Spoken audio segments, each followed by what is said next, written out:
Hello students.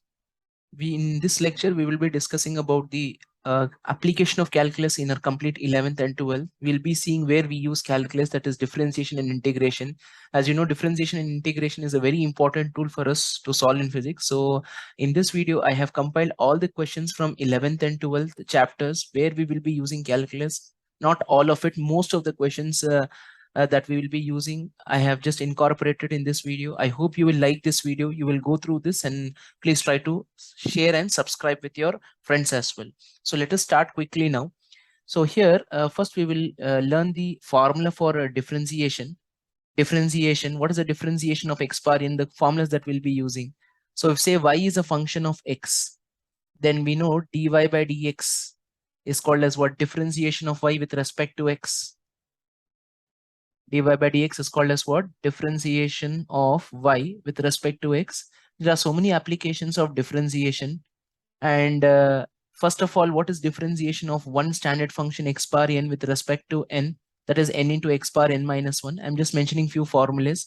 Differentiation of sine x or sine ax is nothing but cos ax multiplied by a.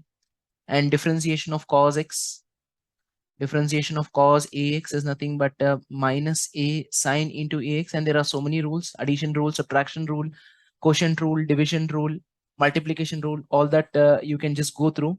And similarly, integration of x bar n with respect to x is nothing but integral x bar n plus 1 divided by n plus 1. And integration of sine ax with respect to x is nothing but minus cos ax divided by a. And integration of cos ax with respect to x is nothing but plus sine ax divided by a. Of course, with the integration constant c in case of indefinite integrals. What is the application of differentiation? What does dy by dx give? Let us say you have a curve y equal to f of x, and if I evaluate dy by dx at say x1 comma y1, so dy by dx at x1 comma y1 will basically give you the slope of the tangent. What does it give you? It gives you the slope of the tangent drawn to the curve at the point x1 comma y1. This is the significance of dy by dx. Dy by dx is simply the slope of the yx curve, slope of the tangent drawn to the curve, which is y equal to f of x at x1 comma y1, y equal to f of x. And similarly, what is this integration? Let us say this integration y into dx. What is this y? Y is nothing but again f of x, a function of x. So if you evaluate this within the limits x1 to x2, it is going to give you the area bounded by the curve, y equal to f of x under the limits x1 to x2, So basically integration gives you area, and differentiation basically gives you the slope of the tangent drawn to the curve at x1 comma y1. So let us now quickly write the formulas of differentiation and integration that we'll be using in our whole 11th and 12th. As I told you, I have compiled all the questions. Before solving the questions, let us try to write the formula so that it will be easier. So first, where do we use a differentiation? In the first chapter in kinematics, if x is given as a function of t, x, yes, or y, what is this? This is displacement. This displacement would have been given as a function of time.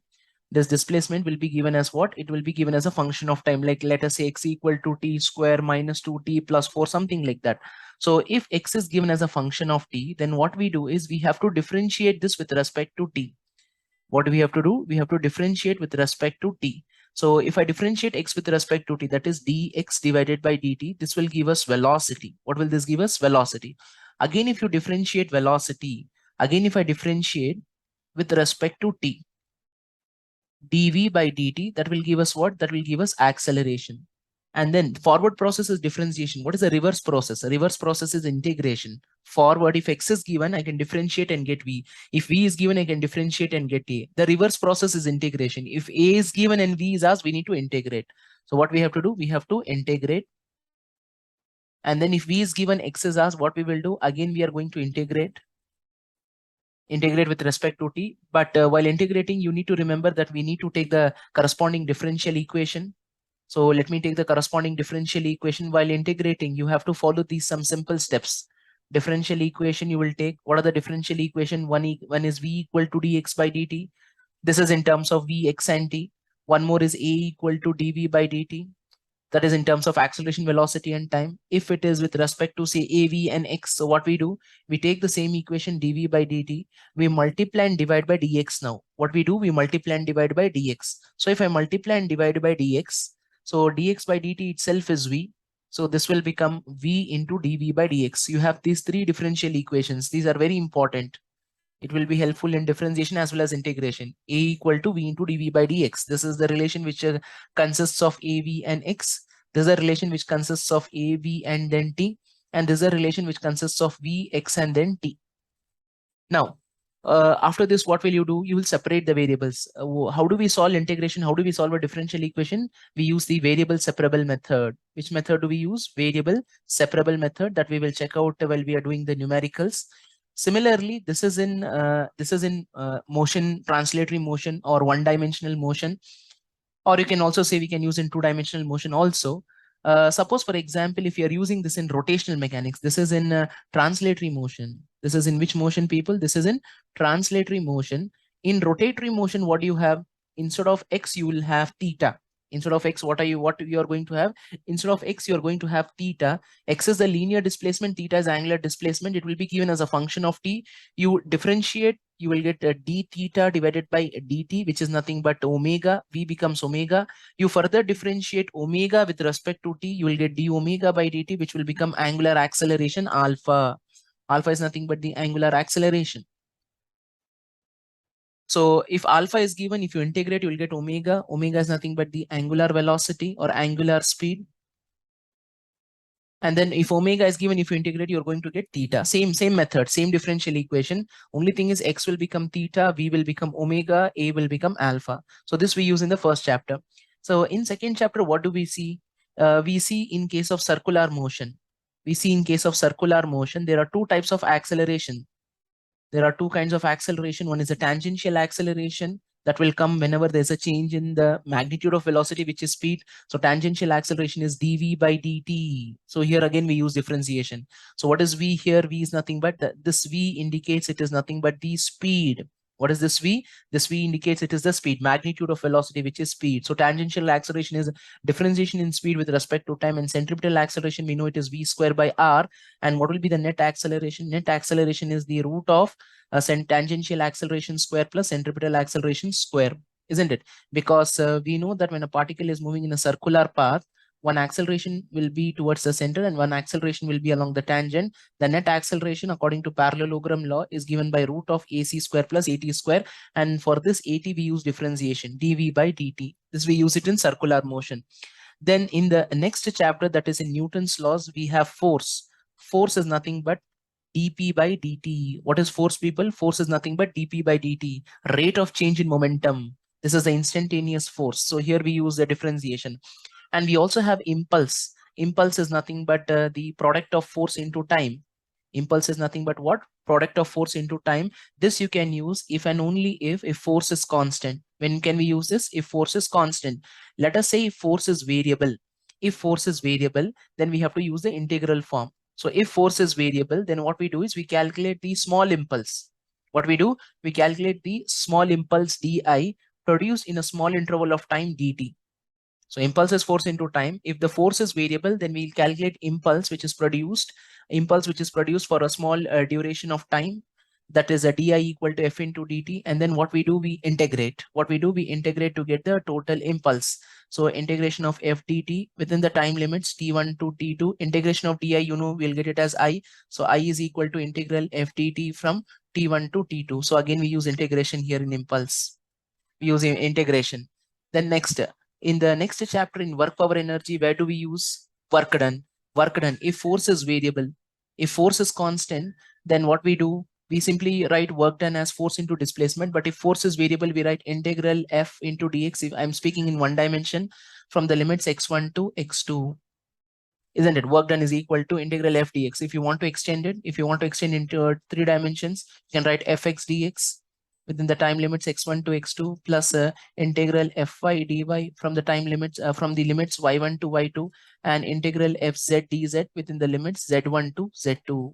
Then we use for stability. To calculate stability we use, but before using stability, we know force. Potential energy, we know that it is defined for a conservative force, or potential energy is defined in a conservative field. So therefore, we know that force, a conservative force F, can be written as minus du by dr or minus du by dx. If I'm speaking in one dimension, it will be minus du divided by dx. This is very important. Force is equal to minus du by dr or minus du by dx. So we use here. Next, we use in system of particles. We use in system of particles. In system of particles, where do we see? First, we have to understand the linear mass density, surface mass density, and volume mass density. So we have three terms, like how we have in electrostatics, linear charge density, surface charge density, or areal charge density, and then the volume charge density. Same thing I'm using here. So linear mass density. So this will become how much? Lambda is defined as, there we used to define dq by dx, but here we will write dm by dx. Therefore, dm is going to be how much? Lambda multiplied by dx. Then we have sigma, which is a areal mass density or surface mass density, which is dm divided by dA, mass upon unit area. So this is going to be dm is equal to sigma into dA. And then volume mass density, which is a rho. Volume mass density, which is nothing but dm divided by mass distributed in a volume, dv. So this implies that dm is equal to how much? Rho multiplied by dv, isn't it? So we have learned these things. Now let us just try to understand few more things in this. How to take the element. So selecting the element is very important, not only in system of particles, it will also help you to understand in electrostatics also. In electrostatics, even in moving charge and magnetism, it will help us to understand how to take an element, So for that, if you have linear mass density, here it is lambda equal to dm divided by dx. So here, let us say if we have a rod, how do you consider an element? So at a certain distance x, we consider one small element whose thickness is dx. What do we do? At a certain distance x, we consider a small element whose thickness is dx, and what is the mass of this element? The mass of this element is going to be lambda into dx. This is for one-dimensional body. For two-dimensional bodies, let us say you have a disk. So how do you consider an element for a disk? This is for a rod. This is how we need to take the element. I'm just telling you how to select an element. It's not that blindly we have to differentiate and integrate. While before integrating, we need to understand how to take elements. So for a disk, how do we take element? How do we take element is at a certain distance x or r, we consider one ring. We consider what? We consider one ring whose thickness is dx. We consider one ring whose thickness is how much? Whose thickness is dx. Therefore, what is the mass of this ring? Now, this is the element. This is what? This is the element. So rod can be broken up into small pieces of thickness dx. Disk, the whole disk can be divided into small rings whose thickness is dx. So the element is basically a ring here. It's an elemental ring. How do you calculate the mass of this ring? So we have to use sigma. Sigma is dm divided by dA. Sigma is dm by dA. So mass is going to be sigma into dA. So what is the area? Correct. What is the area of this element? So area, we know area is nothing but area is a length into width. So what is the circumference length? The circumference length is nothing but the circumference is 2 pi x. Correct. 2 pi x is the circumference multiplied by the thickness. Multiplied by what? Multiplied by the thickness will give you the mass of that element, mass of that ring. Mass of that ring is equal to sigma into 2 pi x dx. So if you want to calculate area, see, I'll just tell you here. Area is nothing but what? Length into breadth, correct? So what will be the unit? Meter into meter. Now what is circumference? Circumference is meter and thickness is also meter. So meter into meter will give you what? Meter square. So how do you calculate the area of the element? So at a certain distance x, you consider one ring whose thickness is how much? Whose thickness is dx. So what will be the area? 2 pi x multiplied by dx. This is how we consider element for disk. That is, we divided it into small rings. Now the third thing is we have to consider for a sphere, for a solid sphere. So how do we consider for a solid sphere? So for a solid sphere, what I will do, how can we divide solid sphere? Solid sphere can be divided as number of shells. How can we divide? N number of shells. We can divide it into n number of shells. So for solid sphere, what I will do is at a certain distance x, I'll consider one shell now. I'll consider one shell again whose thickness is dx. So if I want to calculate the mass of this shell, then I'll apply rho formula because mass is distributed throughout volume. That is dm divided by dv, mass by volume. So dm is going to be equal to rho multiplied by dv. And what is the volume of this element? See here, area was what? Area was nothing but length multiplied by thickness, isn't it? So that is meter into meter, which was giving you meter square. Now volume is nothing but area multiplied by thickness. Area multiplied by what? Thickness. So meter square into meter will give you meter cube. This is how we have to understand. So dV, how do you find out? So you will calculate the area. What is the area of the shell? Surface area of the shell, 4 pi r square. But the radius is x. So it is going to be how much? It is going to be 4 pi x square multiplied by the thickness, which is nothing but dx, will give you the volume, and multiplied by rho, you will get the mass, elemental mass. This is how you need to consider elements. This is very, very important. It will be helpful even in your electrostatics when you're calculating the electric field with the help of Gauss's law. This is very, very important. So these are important. Next, now we use in integration. Integration we use in case of calculating center of mass for continuous mass distribution. For continuous or variable mass distribution, isn't it? We can use the integration, that is the x coordinate of the center of mass is given by integral x dm divided by integral dm. This is the formula to calculate the center of mass for variable mass distribution. We will be using integration. Are you all following something? Okay. Then next, where do we use? Where is the next place? Where do we use? This was in system of particles. Now, in case of thermal properties of matter, in the thermal physics also we use the integration. So the formula for heat required to change the temperature of a body from T1 to T2. So we know delta Q or dQ is nothing but mc into delta T. C is nothing but the specific heat. What is C? C is nothing but the specific heat. But you will use this specific heat only when, this formula can be used only when the specific heat is constant. If this is constant, if suppose for example, if specific heat is variable, if the C is variable, then you cannot use the direct formula. You have to use the integration formula. That is Q is equal to integral mc, this delta T is the change in temperature dt, and we are calculating the heat absorbed or heat rejected within the temperature limits T1 to T2. This is a formula. There's a formula where we use integration. Similarly, you can use for molar heat capacity NC delta T also, you can use it. This is one place. The next place where we use is in thermodynamics. In thermodynamics, where do we use? If suppose for example, if pressure is constant, what is the formula for work done? The formula for work done is nothing but simply P into delta V. But if pressure is variable, like force is constant, we use force into displacement. But if force is variable, then we use integral f dx. Similarly, if pressure is variable, then we can use the work done formula as integral P dV within the limits V1 to V2. Within the limits, how much? V1 to V2. We can use this work done formula. So these are the places where we use some few of the places where we use differentiation and integration. And if we have to speak about the class 12 topics, so in class 12 topics, where do we use the integration part? Again, the same thing, like what I have told, lambda. There we have charge distribution. Lambda is equal to dq by dx, and then the linear charge density. Then we have the surface charge density, which is dq divided by dA, and then we have the volume charge distribution rho, that is dq divided by dV. So you can follow the same procedure. Instead of mass, we have to use charge, but the process of selecting the element is the same. Then we also have the Gauss's law, which is very, very important. Gauss's law in electrostatics, which states that the flux is equal to 1 by epsilon times the net charge enclosed.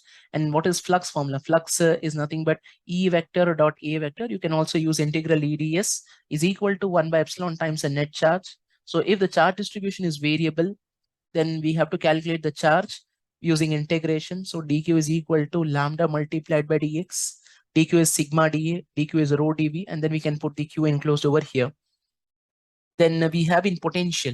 In potential, we have the same formula like how we were using. Here we were more interested with the force, isn't it? F equal to minus du by dr in mechanics in our 11th topics. The same relation in 12th is nothing but E equal to minus dv by dx or dr. Here we were interested with the force, conservative force, but in 12 chapters we are more interested with the conservative field. So instead of using F equal to minus du by dr, the same relation we write it as E equal to minus dv by dr. But here U is the potential energy and V is nothing but the potential. This is nothing but what? This is the potential energy, and this is nothing but the potential. E equal to minus dv by dr. So let us quickly write the formulas where we use integration and differentiation.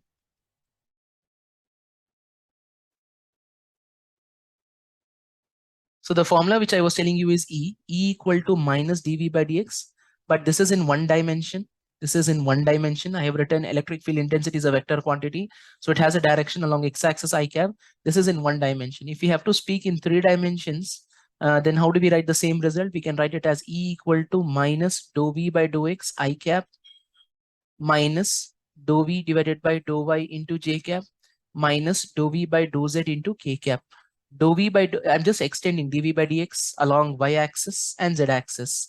And dou V by dou x is the partial differentiation, differentiating V partially with respect to x, but here you will keep the variables y and z as constants. Here you're differentiating V with respect to y, you will keep x and z as constants. And here you will keep, you're differentiating with respect to z, so you will keep x and y as constant. This is how we write the electric field intensity completely if all the three dimensions are specified. That is, potential is given as a function of x, y, and z. Similarly, there F equal to minus du by dr. If potential energy is given as a function of all the three variables, similarly you can just write F equal to minus dou u by dou x I cap minus dou u by dou y j cap minus dou u by dou z into k cap. Then we have even the charge, isn't it? We use this, then we have charge in current electricity chapter. Current is nothing but instantaneous current is dq divided by dt. Therefore, this implies that dq is equal to I into dt, or if you want to calculate the total charge, so q is equal to integral I dt within the time limits t1 to t2. And here we are having E equal to minus dv by dx. If let us speak in one dimension, you can separate the variables. This implies E dx is equal to minus dv, and then you can integrate, you will get the potential or potential difference. So integration of dv is equal to minus integral E dx from x1 to x2. So if V is given and E is asked, you need to differentiate. But if E is given and V is asked, then you have to integrate. So you will take the same relation, just you will separate the variables and then you will integrate. Like here also, if charge is given, then you can differentiate the charge and get, with respect to time, you can get current. Similarly, what you can do, if you have like say charge, isn't it? If you have charge, you can differentiate and get current. Similarly, if you have like, let us say current, then what you will do, you will integrate, you will take the same relation, you separate the variables, and then you can integrate, you will get charge also. Same relation we have to take for both differentiation and integration, but when we are integrating, we need to separate the variables and integrate. This is one thing. Next, we also use this in Ampere circuital law. Integral B dot dl is equal to mu naught into I enclosed. So here I suggest you to remember the formulas. Instead of integrating in the exam, you can remember the formulas, direct formulas for thick wire. No need to apply integration and then get the magnetic field. You have direct results. You can use the same formula. Then we have in the electromagnetic induction chapter. In electromagnetic induction chapter, we have EMF induced. EMF is equal to minus d phi divided by dt. The differentiation of flux with respect to time, the instantaneous EMF induced. Then in case of a coil, for a coil, we know phi is equal to Li. So we can write the same equation as E equal to minus d into L into I by dt. So L will come outside. So E equal to minus L di by dt. This is for a solenoid or for an inductor. This is the general formula valid everywhere whenever there's a change in flux. And this is self-inductance. And then we also have mutual inductance. In mutual inductance, we use E equal to minus M into di by dt. Instead of using L di by dt, we use what? We use minus M into di by dt. Then next, we have in alternating current chapter also. In alternating current chapter, when we are calculating the RMS voltage or the average voltage. So how do we calculate the average value? Average value is nothing but integral 0 to t v dt divided by t. This is the average value. And RMS value, how do you calculate? Root mean square, integral 0 to t v square dt divided by t under a root. This is the RMS formula. Same thing you can use for current. This is how we calculate average value or RMS value of any function.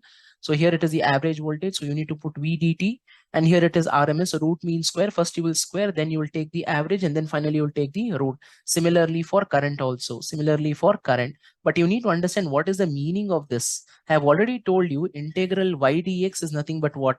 Area, correct? Under the curve y equal to f of x. Isn't it? Area under the curve y equal to f of x. Similarly, integral v dt is nothing but what? Area under the vt curve. Area under which curve?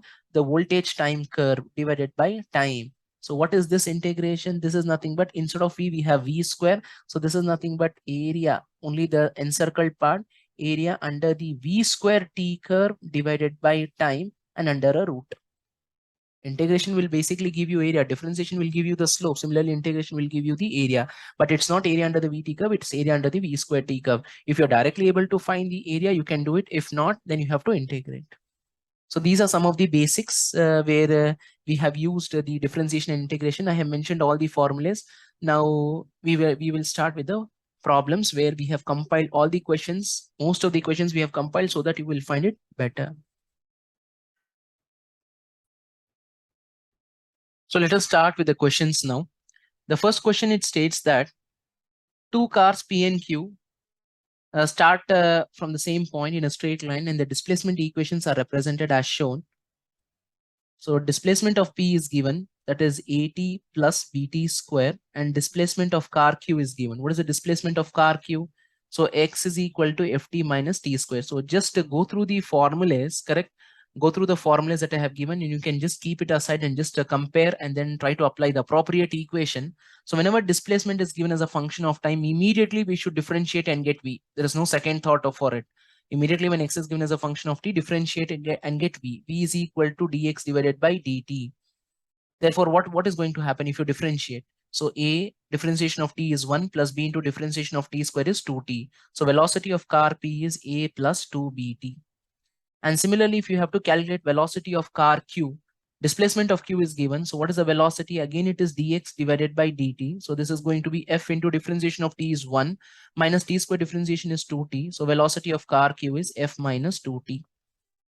I just differentiated and I'm getting velocity. Now the question is, at what time do the cars have the same velocity? So the question tells that they are going to have same velocity at what time, after what time. So it's given that velocity of P and Q should be same. It's given. So I'll equate and I'll find the time. So velocity of P is A plus 2BT and velocity of Q is nothing but F minus 2T. You group all the T terms. So this is going to be 2BT plus 2T equal to F minus A, or 2T can be taken common, B plus 1 equal to F minus A, or this implies time is equal to F minus A by 2 into B plus 1. This is the time after which both are going to have the same velocity. F minus A by 2 into B plus 1. We have just differentiated X and we have got V. Whenever you see X as a function of T, differentiate. You can further differentiate and get acceleration also, but here only velocity is spoken. Next question.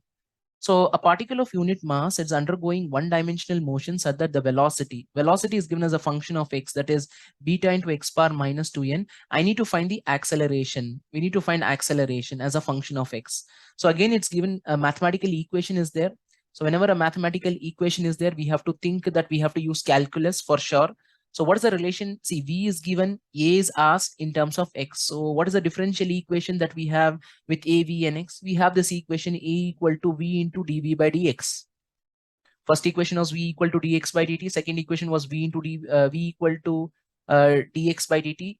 Then second equation was A equal to dV by dt. Third equation was A equal to V into dV by dx, where in that relation of V equal to dx by dt, we had multiplied in this equation of A equal to dV by dt, we had multiplied and divided by dx, and dx by dt from this equation we call it as V. So this is going to be V into dV by dx. So first you find out dV by dx. I'm going to find this dV by dx. How much is dV by dx?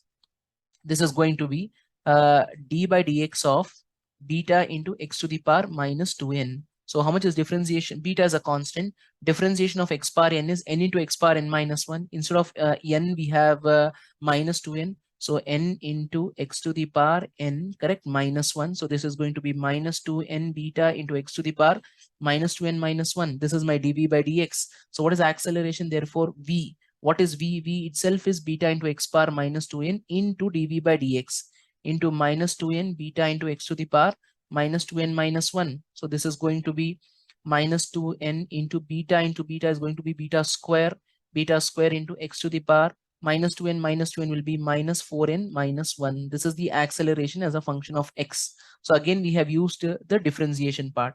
So option number D, minus 2n beta square into x to the power minus 4n minus 1.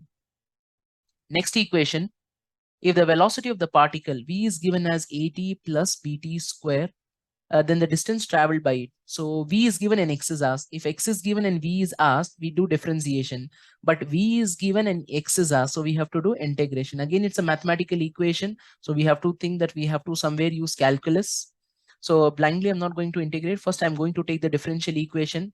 So the relation connecting v, x, and t. V is given, t is there, and x is asked. So which is the equation that connects v, t, and x? That is v equal to dx by dt. Put the value of v. First, take the corresponding differential equation. Don't just blindly integrate. Take the differential equation that connects the variables. Substitute the value of v, which is at plus bt square equal to dx divided by dt. And then what you do? Now you integrate. Now you separate the variables. Take the differential equation, separate the variables, and then integrate. So dx is equal to at plus bt square into dt. And then you integrate both the sides with the proper limits. What are the time limits? Between 1 second and 2 seconds. So t equal to 1 to t equal to 2. Integration of dx, we know it will give back us x. So a is a constant. Integration of t power 1. Integration of x power n is how much? X power n plus 1 divided by n plus 1. So similarly, integration of t power 1 will be t power 1 plus 1 divided by 1 plus 1, which is t square divided by 2. So therefore, this is going to be t square by 2 within the time limits 1 to 2. And b is a constant. Integration of t square will similarly be t cube divided by 3 with the time limits 1 to 2. So therefore, this will become a by 2 into upper limit 2 square minus 1 plus b by 3 into upper limit square. What is upper limit? 2. So it will be 2 cube minus the lower limit 1 cube. 2 square 4, 4 minus 1 3. So this is going to be 3a by 2 plus 2 cube 8, 8 minus 1 7, 7b by 3. This is x. 3a by 2 plus 7b by 3. So option number 1. Again, we have used integration. Next question. If the initial speed of the particle is u, that means initial speed. Initial speed means what? At t equal to 0, the velocity is u. And its acceleration is given as a function of time, at cube. Then final speed you have to calculate. Final speed v. So here I need to find speed as a function of time. See, when x is given, we differentiate, we get v. V we differentiate and get a. But a is given in the question and v is asked. And v is asked. Initial velocity is u. Final velocity I need to calculate. A is given and v is asked. The reverse process. So I need to integrate. So before integrating, we know we have to take the corresponding equation. What is the corresponding equation that connects a, t, and v? We know we have only one equation, a equal to dv by dt. Put the value of a, which is at cube equal to dv by dt. And then what you do after substituting, separate the variables, get all t terms one side. Therefore, this implies dv is equal to at cube into dt. And then after separating the variables, you integrate both the sides with proper limits. The limits are at t equal to 0, the velocity was u. And at any time t, because I have to find velocity at any time t, the final velocity is v. Is it clear? Now, integration of dv. What is integration of dv? Integration of dv is v, isn't it? Integration of dv is v with the limits u to v, and that is equal to a into integration of t cube is nothing but t power 4 by 4 with the limit 0 to t. So upper limit v minus the lower limit u. So v minus u equal to a by 4 into upper limit t power 4 minus lower limit 0 power 4. So therefore, this is going to be v equal to, you will go that side, u plus at power 4 divided by 4. This is my velocity as a function of time. So v was given in the previous problem. We found x by integrating. Now in this problem, a is given. We are integrating and getting v. So v equal to u plus at power 4 by 4. So second option. Next question.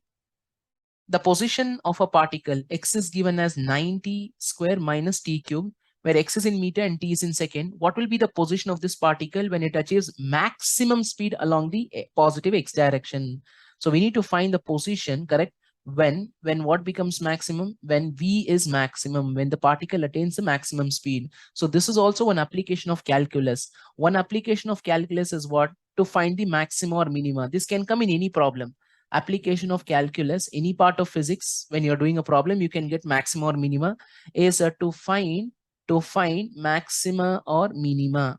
So to find maxima or minima, what we do to find maximum or minimum of a say function y, say function y equal to some f of x. So what we do, we differentiate that function, that is we find the first derivative and equate to 0. That's it. No need to get into second order differentiation. So much we don't do in physics for the time being. So in order to find maximum or minimum of any function, you will differentiate that function whose maximum or minima is to be found with respect to the variable and equal to 0, and you will get the critical values. So here he is asking speed should be maximum. So first what we will do, whenever x is given as a function of t, we differentiate and get v. So v is how much? Dx divided by dt. So that is nothing but d by dt of 9t square minus t cube, which is 9 into t square differentiation is 2t and t cube differentiation is 3t square. So therefore velocity is going to be 18t minus 3t square. This is the velocity expression. Now, why I found v? Because he's telling speed should be maximum. So what we need to do when speed is maximum, we differentiate that function whose maximum or minima is to be found and equate to 0. Since the maximum of velocity is r, speed is r, and v is given as a function of t. So what we do, this implies you find the first derivative of velocity because his maxima is to be found with respect to the variable that is t here and equate to 0. Isn't it? Whosoever maximum or minima is to be found, we have to find the derivative of that function and equate to 0. So I'll differentiate dv by dt is equal to 18 differentiation of t is 1 minus 3 into differentiation of t square is 2t. So this is 18 minus 60 and we equate the first derivative to 0. So we get 18 equal to 60. So 6 ones are 6 threes are. So we get t equal to 3 seconds. One critical value we get. That's enough for us. So we are getting speed maximum at t equal to 3 seconds, but he's not asked time. What is he asked in the question? The question is he's asking what will be the position. Now position is given by this formula. We got to know t. Just put t there. Just put t there. So by putting t equal to 3 seconds in that, therefore what is the value of x? 9 into 3 squared minus t 3 cube. T cube becomes a 3 cube. So this becomes 9 into what can be taken common? 9 3 square 9, 3 3s are 9, 9 3s are 27, isn't it? 27, 9 9s are, or 9 can be taken common. 9 if I take common, so what will be left out? 9. 9 1s are 9, 2s are 18, 9 3s are 27, 9 3, 9 minus 3 is 6, 9 6 is 54. 54 meter will be the position of the particle, correct? When it has attained maximum speed that corresponds to a time of 3 seconds. Fine, we'll go to the next question. The coordinates of the particle at any time t are given. So the coordinate is given. The x coordinate is given as alpha t cube and the y coordinate is given as beta t cube. Again, you can see that x is a function of t. So immediately when x is a function of t, we can differentiate and get velocity. But the thing here is there are two coordinates. So you'll get two velocities, velocity along the x-axis separately and you'll get velocity along the y-axis. So what is the velocity along the x-axis? Alpha into different, alpha is a constant. T cube differentiation is 3t square. I'll get this as the velocity, that is a 3 alpha t square. And similarly, if I differentiate Vx is nothing but dx by dt. Similarly, if I differentiate y with respect to t, I'm going to get velocity, but along the y-axis. So beta into t cube differentiation is 3t square. So velocity along the y-axis is 3 beta t square. This is the velocity along the y-axis. Now, how do you combine the net speed? We have to use vectors, isn't it? Whenever we have x separately, y separately, we have to make use of vectors. How do you write any vector quantity? A vector quantity A is going to have n number of components. So preferably we restrict to 2 or 3. Ax into I cap, Ay into j cap, Az is a z component. So into k cap. Similarly, we can write V as Vx into I cap plus Vy into j cap. So Vx is nothing but 3 alpha t square I cap plus y component is 3 beta t square into j cap. Don't add up the speed until net speed is net velocity is vx plus vy. Velocity is a vector quantity. It's along two different directions. So you need to make use of vectors. You need to make use of what? Vectors. So therefore, what we can take common first, 3 t square can be taken common. We will be having alpha I cap plus beta j cap. And then we know how to take the magnitude. Magnitude is taken as 3t square. I have just pulled them outside. Square root of x component square. What is I component? Alpha square plus the j component square, which is beta square. So 3t square into alpha square plus beta square. This is the magnitude. We know how to find the magnitude of this vector, which is square root of ax square plus ay square and then plus az square. So option number B, it matches with option number B. Next question, a particle is moving with a velocity v. So v vector is equal to k into y into I cap plus x into j cap. The equation for its path is, see, you can see one thing that whenever we are finding the equation, equation, there is no t, correct? There's only x and y. So there should be only x and y. There should not be any time term. There should not be any t term. Now, what we can do, first we can just multiply k and see what we can do further. Ky into I cap plus kx into j cap. This is my v vector.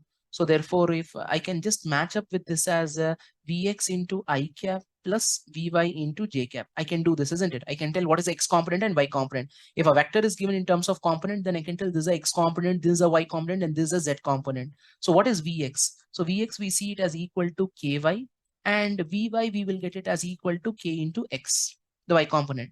But I'm not interested in finding velocity. I need to find the equation of the path. That means there should be x and y. From velocity, how do you get x and y? We know Vx is simply dx by dt, right? Vx is dx by dt. And similarly, Vy is nothing but dy by dt. Differentiation of y with respect to t will give you the velocity along the y-axis, that is equal to kx. As I told you that if you have to have an equation, there should not be time term. There should be only x and y. So you divide both. So if you divide, what will you get? So dividing 1 and 2, so we get dx by dt, the whole divided by dy by dt. We are going to get it as ky divided by kx. So kk will cancel, dt will cancel. You will have dx by dy is equal to y by x. And then you separate the variables. How do we solve a differential equation? How do we solve? We separate the variables and we integrate both the sides with proper limits if limits are there. So we will separate the x and y terms. So x into dx is equal to y into dy. After separating the variables, what I told you, then you have to integrate. Separate the variables and then integrate. So integrate x dx is equal to y dy. So therefore, integration of x power 1 is nothing but x power 1 plus 1 by 2. That is equal to integration of y is y square by 2. Obviously, because this is a indefinite integral, we will have some constant, some c dash, and multiply throughout by 2. So you'll get x square equal to y square plus 2 into c dash. 2 into c dash is again some constant. So we can write this as x square equal to y square plus some constant. So that matches with equation number 3. So again, we have employed the integration technique here to calculate to find the equation of the path. That is, I just calculated the velocity term. I'm just comparing the x term and I'm writing the y term. And I know velocity is dx by dt. Why should I write dx by dt? Because I need to find x and y. So write v as dx by dt. And then you divide to remove the time terms. And then you separate the variables and integrate to get rid of that derivative. So therefore, x square plus y square equal to constant. Now again, we have another relation, the position of a particle r. R vector is given. What is the position vector given? R vector is given as 15t square I cap plus 4 minus 20t square into j cap. So you know position vector. Position vector, how do we represent generally? Xi cap plus yj cap plus zk cap. This is the position vector. If you have a point P in the Cartesian plane, x comma y comma z, then the vector directed from origin to P is called as a position vector r vector. And how do you write r vector for that point? Xi cap plus yj cap plus z into k cap, isn't it? So here, this is the x coordinate and this is the y coordinate. So we know if I differentiate x with this, again, x is given as a function of t, y is given as a function of t. That means I need to differentiate and get velocity. And then further, I can differentiate and get acceleration because the question states that I need to find the magnitude of the acceleration. So I can write v as equal to dr by dt. So you differentiate, 15 is a constant, t square differentiation is 2t, I cap plus 4 is constant, 0 minus 20 into differentiation of t square is a 2t into j cap. So this will become 30t I cap minus 40t into j cap. That is my velocity. And he is not asking velocity, he's asking us acceleration. So you further differentiate and get acceleration. So acceleration is nothing but dv vector by dt. So this is going to be 30 into differentiation of t is 1 into I cap minus 40 into differentiation of t is again 1 into j cap. So acceleration is basically 30 I cap minus 40 j cap. This is the acceleration value. It is independent of time, means it is constant. He is asking acceleration at t equal to 1 second. There is no time that I can substitute here. That means for all the time, acceleration is same value. So this implies magnitude of A is nothing but root of 30 square plus 40 square, which is a 3, 4, 5 will form a Pythagorean triplet. So this is going to be 50 meters per second square. So we have applied again the differentiation technique to calculate the velocity and acceleration, but we are doing this in 2 dimensions. That's it. That's the only difference. Doesn't matter. And how do you combine x and y components? By putting I cap and j cap. So simply you cannot add up Vx plus Vy or Ax plus Ay. You have to write it as Vx I cap plus Vy j cap plus Vz k cap, and then you can take the magnitude. We have a next question here. A block of mass m is placed on a surface with a vertical cross section y equal to x cube divided by 6. Here only one simple part I'm just using, but I just even wanted to show where all we can use differentiation, or where are the problems, where are the areas in which the problems have been asked in the previous year section. So if the coefficient of friction is 0.5, coefficient of friction is mu, that is given as 0.5 half, the maximum height above the ground at which the block can be placed without slipping. So there is some section, I don't want to imagine what is that section. Let me assume that section is something like this. Okay.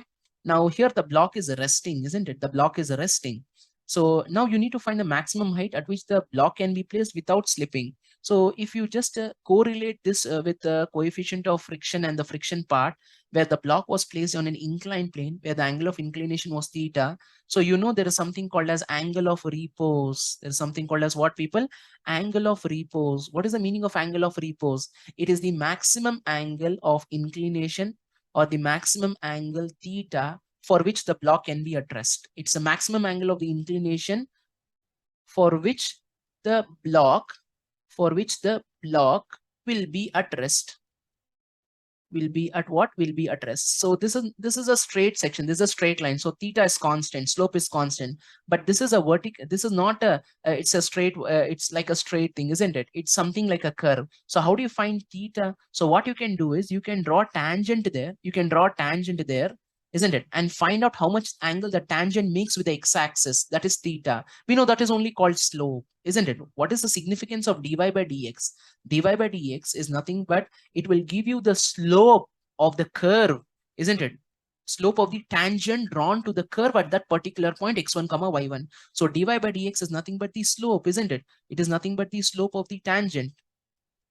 Slope of the tangent drawn to the curve at that point. So you find out dy by dx. So 1 by 6 is a constant. Differentiation of x cube is how much? It is nothing but 3x square, which is this is nothing but x square divided by 2. So you got dy by dx, and that is the slope of the tangent. And we know slope is what? Slope is equal to m, that is dy by dx, and slope we also know it is equal to tan theta. That means tan theta, I got it as x square by 2. So I had to just differentiate that equation and get dy by dx. That will tell us the maximum, that the tangent of that angle will tell us the maximum angle for which the block will be at rest. So I got tan theta as x square by 2, mu as 1.5, and I know the relation. So angle of repose, if it is given, then we know mu is equal to, mu s is equal to tan theta. This is the relation between coefficient of static friction and angle of repose. Everyone knows. So you take the same relation. So mu s is equal to tan theta. Mu s is half. That is equal to tan theta. Tan theta is dy by dx, which is x square by 2. 2 will cancel. You will get x square equal to 1. This implies x is equal to 1. But he's not asking x. He's asking the maximum height. That means he's asking you the y coordinate. Therefore, y coordinate is nothing but x cube divided by 6, which is nothing but 1 cube by 6. And that is 1 by 6. So this is the value of y. This is the value of y.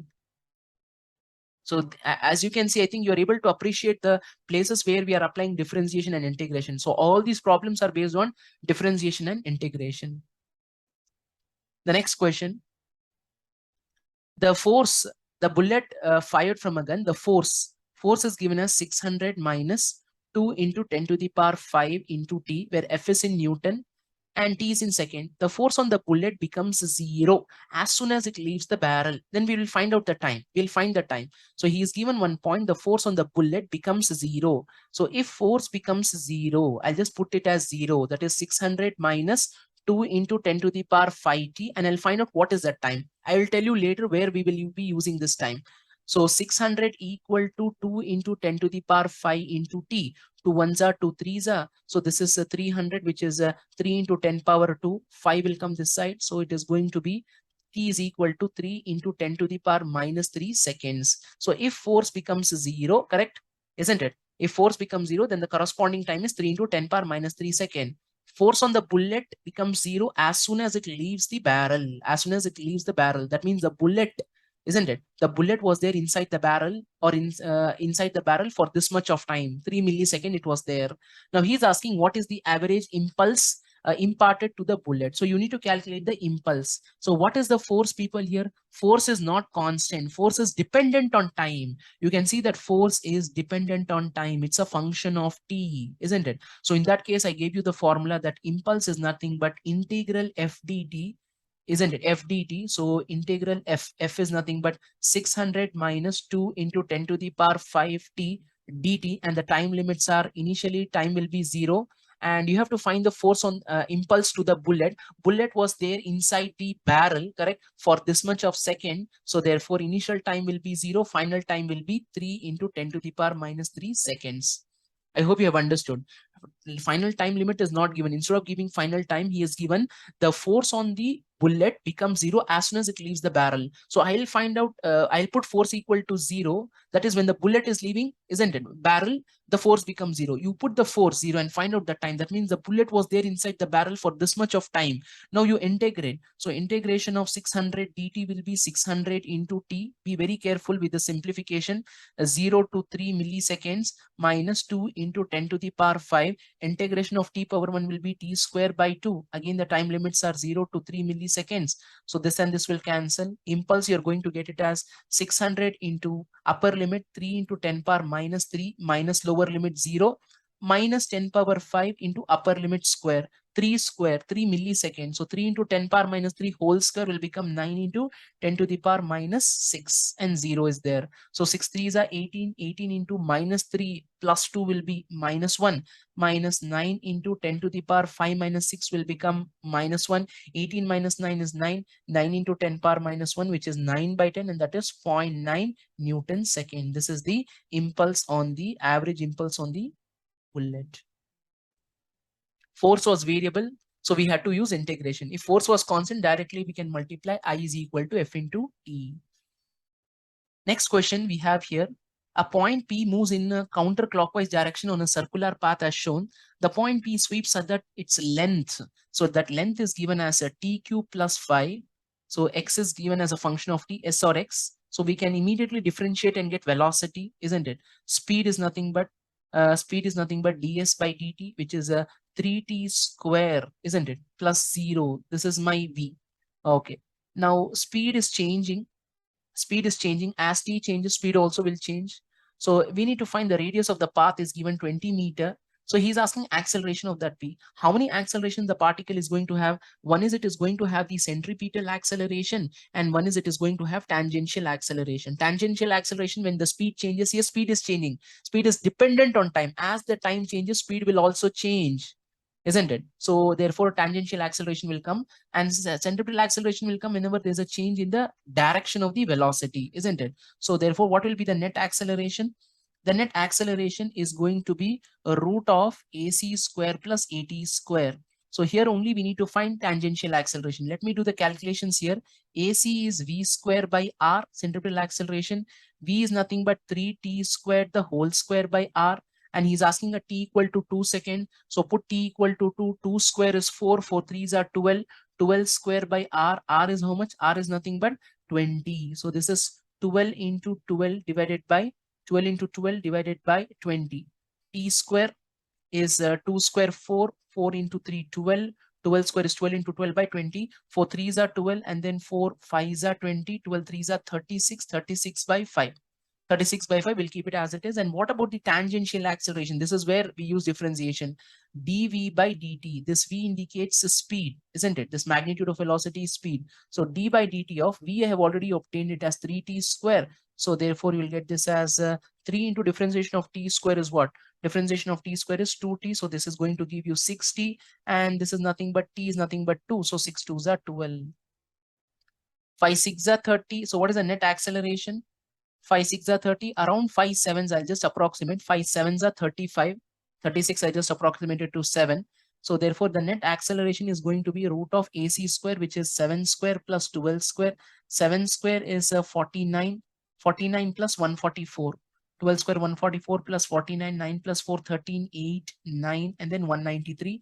14 into 14 is 196. So 193 is actually this will be more than 7 because I said 5 sevens are 35, 35 point something it will be. So this answer will be more than 193, and that can be approximated close to 196 is very close, and that will be approximate to 14 meters per second square. So that will be the tangential acceleration. Again, here we have used calculus. Differentiation we have used. Next, the momenta of a body in two perpendicular direction. Momentum is given along two axes, perpendicular direction. One is x and one is y. And keep in mind that momentum is a vector. The force acting. So whenever p is given as a function of t, we know force is nothing but dp by dt. So therefore, if you differentiate momentum along the x-axis, so d by dt of momenta along the x-axis is how much? 2t square plus 6. So this is going to be 2 into differentiation of t square is 2t, isn't it? 6 is 0. So you get 4t. And what is the force along the y-axis? D by dt of momenta along the y-axis. What is the momentum along the y-axis? 3t square by 2 plus 3. So this is going to be 3 by 2 is a constant. Differentiation of t square is 2t and differentiation of 3 is 0. So 2 will cancel and you will get 3t. Put t as 2 second, you will get 4 into 2, 8. And 3 into 2, you will get it as 6. So we have got x and y. Remember, force is a vector. We cannot add up the vectors, isn't it? I told you velocities, acceleration vectors, we cannot add up. We can add them using what? The vector notation, provided we have that I cap and j cap mentioned. So how do we write f vector? We write it as fx I cap, the x component, and then fi j cap plus fz k cap, but that z component is not there. So fx is 8 I cap plus fi is 6 j cap. This is the force, and we can easily find the magnitude. How do you find the magnitude of the force? Magnitude of the force is a root of fx square, which is 8 square plus 6 square. 8 square is 64, and 6 square is nothing but 36, which is root 100, and that is nothing but 10 units. So I hope you're able to understand that we are doing differentiation integration with some vectors. Vectors is also very important tool, isn't it? So combined with vectors, we are trying to see how we can solve the questions in physics based on differentiation and integration. Next question. A force is given. F is equal to 20 plus 10y, acts on a particle in y direction. And we need to calculate the work done by this force. Work done we need to calculate from y equal to 0 to y equal to 1. So again, we need to calculate the work done. So you can see work done, and for different values of y from 0 to 1, as the y value changes, f value also changes. Therefore, force is a variable quantity. And when we know that whenever if it's variable, then what is a formula that we will take for work done? Integral f dx. Or if it is along the y-axis, we can write it as here f dy within the within the limits, y limits as v1 to y1 to y2. If it is x-axis, x1 to x2. If it is z-axis, ftz from z1 to z2. So integral f is nothing but 20 plus 10y dy, and the limits are from 0 to 1. So integration of 20 dy will be 20y 0 to 1, and integration of 10y will be 10y square by 2. Limits are 0 to 1. 2 1s are 2 5s are. So this is going to be 20 into 1 minus 0 plus 5 into 1 squared minus 0 squared. So this is going to be 25 joule. This is the work done. Work done is how many joule?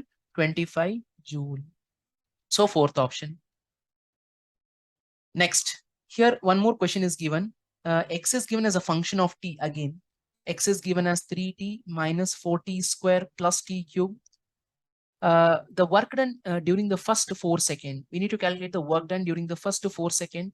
See, we need to, mass is given. Mass is how many gram? Mass is nothing but 3 gram. That is nothing but 3 into 10 to the power minus 3 kg. He's asking us work done. So first you forget about the work done. When x is given as a function of t, what you can do? You can differentiate and get velocity. Don't you think? Yes, we can differentiate and get velocity. Velocity is dx by dt, which is 3 minus 8t plus 3t square. And then he's asking work done during the first 4 seconds. That means initial time is, you can, during the first 4 seconds means initial time is 0, and then final time is how much? Final time is 4, isn't it? So you put these two different times, 0 and 4, and you get two different velocities. So see how much you get. 3 minus 8 into 0 plus 3 into 0 square, which is nothing but 3. And here you get how much? Here you get 3 minus 8 into 4, right? Plus 3 into 4 square. Are you following something? So this will be 3. I'll get two different velocities. 8 4s are 32. 4 square 16. 16 into 3 will be 48. 48 minus 32.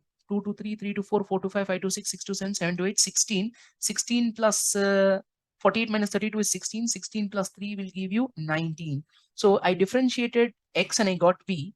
And then v, what I'm doing is he is given two different times, 0 to 4. I'll put two different times and I'll get two different velocities. Now I got initial velocity and I got final velocity. So whenever two different velocities are there, how do you calculate work done? Two different velocities means we'll get two different kinetic energies. So we can easily use work done as a change in kinetic energy, work energy theorem, isn't it? Two different velocities, two different kinetic energies, and hence we can use delta K, which is change in kinetic energy, which is K final minus K initial. K final is half m V final square minus half m V initial square. That is the work done. Half into m. Mass is how much? 3 into 10 power minus 3. So 19 square minus 3 square. I'll use a squared minus b square. A plus b into a minus b. 19 plus 3 will be 21. 19 plus 3 will be 22, and then 19 minus 3 will be 16. A plus b into a minus b I'm using. 19 plus 3, 22, and then 19 minus 3, 16. So here what we can do, we can write this as a 2 1s are 2, 2 1s are 2, and then we get 11 into 3, 33, right? 33 into 16, if you simplify, 6 3s are 18, then 6 3s are 18, 19, 1 3s are 3, isn't it? 1 3s are 3, and 1 1s are 1. Therefore 8, and then 9 plus 3, 12, 1, 2, 3, 328, 33 into 16, 11 into 11 3s are 33, 6 3s are 18, 6 3s are 18, 19, 1 3s are 3, 1 3s are 3, and then 1 3s are again 3, 8, 9, 10, 11, 10, 11, 12, 3, 4, 5, 528, isn't it? So we get work done as 528 into 10 to the power minus 3 joule, which is 528 millijoule, and that is very much close to option number D. Clear? So be very careful while calculations. Now next, a particle is moving in a circular path of radius a under the action of an attractive potential. The particle is moving in a circular path, isn't it? In a circular path under the attractive of an attractive potential energy. U is equal to minus k by 2r square. He's asking us what is the total energy. So first we should understand that. First we should understand whenever u is given as a function of r, we have to think that we need to differentiate and get force, because what is force? F is equal to minus du by dr. So whenever u is given as a function of x, r, or y, or z, whatever it is, we need to differentiate and get force. So this will become minus d by dr of u. U is minus k by 2r square. So minus of minus will become plus k by 2 into differentiation of 1 by r square, which will become r power minus 2, which is n into x to the power n minus 1. So which is nothing but 2 will cancel, isn't it? 2 will cancel, and we will get this as minus k divided by r cube. This is the force.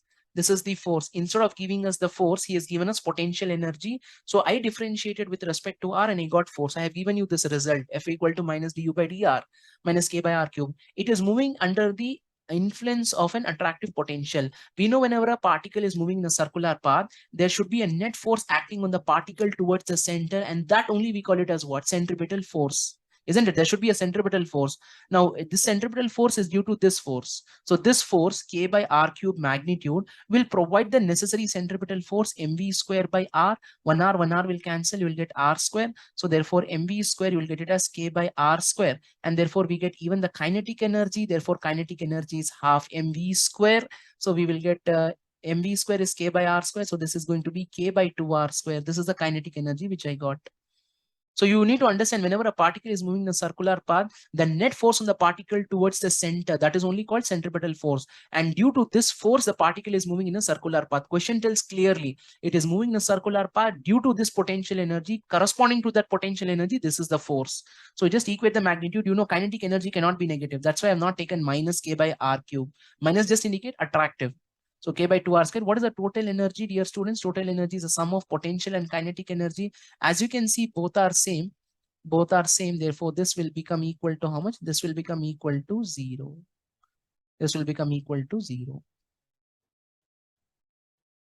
Fine. Next, the potential energy of a particle in a conservative field. Potential energy is given again. U is equal to a by r square minus b by r. where A and B are positive constant and R is the distance of the particle from the center for stable equilibrium, whatever equilibrium it is, whether stable, unstable. But he is given mentioned the word that is equilibrium. That's enough for us. Now, what is the meaning of equilibrium? Equilibrium means the force is zero. Equilibrium means force is zero. So again, U is given as a function of R. What you will do? We have to differentiate. Whenever you see U as a function of R, F is equal to minus du by dr, isn't it?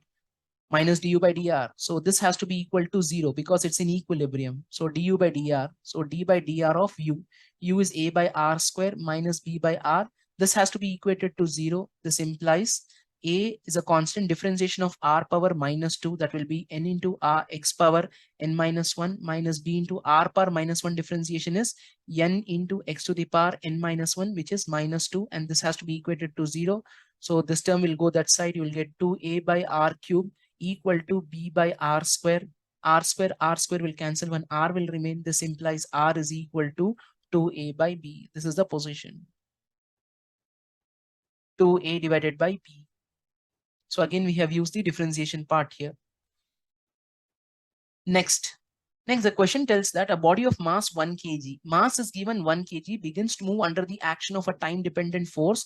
F is equal to 2t I cap. Again, force is given as a function of t. That means we have to think that we can use somewhere calculus where I and j are unit vectors. What power will be developed by the force in time t? We have to calculate the power developed. So see, when force is given, mass is given, first what you can think to get, we can easily think of getting acceleration, because F is equal to ma, therefore A is equal to how much? F by m, force by mass. So we can divide force with mass and get acceleration. So 2t I cap plus 3t square j cap divided by mass. Mass is 1 kg. Therefore, we will get acceleration same as force. So acceleration we got 2t I cap plus 3t square j cap. Don't remove I cap j cap, let it be there. Now we got acceleration. How did we get acceleration? How did I get to know that I have to calculate acceleration? Whenever mass and force is there, immediately I will think of calculating acceleration. Then how do I calculate power, people? Power, we know we can calculate power using the relation as a dot product of force and velocity. Force is given. So, and it's given in vector form. So velocity also should be in vector form, isn't it? And then I can easily take the dot product. So how do I calculate velocity from acceleration? X to V differentiate, V to A differentiate, A to V you need to integrate. So let me directly integrate the expression. So V is equal to integrating A will get V. 2 is a constant. Integration of T will give you T square by 2. I cap will be there plus 3 into T square integration will give you what? T cube by 3 into J cap. TT will 3 will cancel, 2 will cancel. You will get V as T square I cap plus T cube into J cap. This is my velocity. Now what you can do, you can easily take the dot product of force and velocity. And I know how, I understand that you will be in a position to take the dot product. Power is given by dot product of these two. So this is given as x component into x. So you'll get 2t into t square. There will be no ijk because the dot product will give scalar. J component into j, t square, 3t square into t cube. That is going to give you t power 5. So 2t power 3 plus 3 into t power 5. 2t cube plus 3t power 5 watt. So option number B. Next, we have a question here. A particle of mass m is driven by a machine that delivers a constant power k watt. If the particle starts from rest, power is given as constant k. Particle starts from rest, that means initial velocity is 0. Then the force acting on the particle is. So here what I will do, actually we can directly start with the calculus from this, but I'll try to eliminate one step of calculus. So power is given as, we know power is work done by time. And since velocity is there, then I can think of work energy theorem, because work done is change in kinetic energy by time. Final change is final minus initial. Initial is going to be 0 because initial speed is 0. So kinetic energy will be at any instant half mv square by t. So from that v, I'll get the expression for v, which is a 2 pt by m under a root. This is my velocity, right? I found velocity. I'm getting velocity because power is, we know, work done by time. Work done is change in kinetic energy. How do I get to know that I have to use work energy theorem? Because velocity is there. At two different velocities, we can have two different kinetic energies, and you can easily calculate the work done.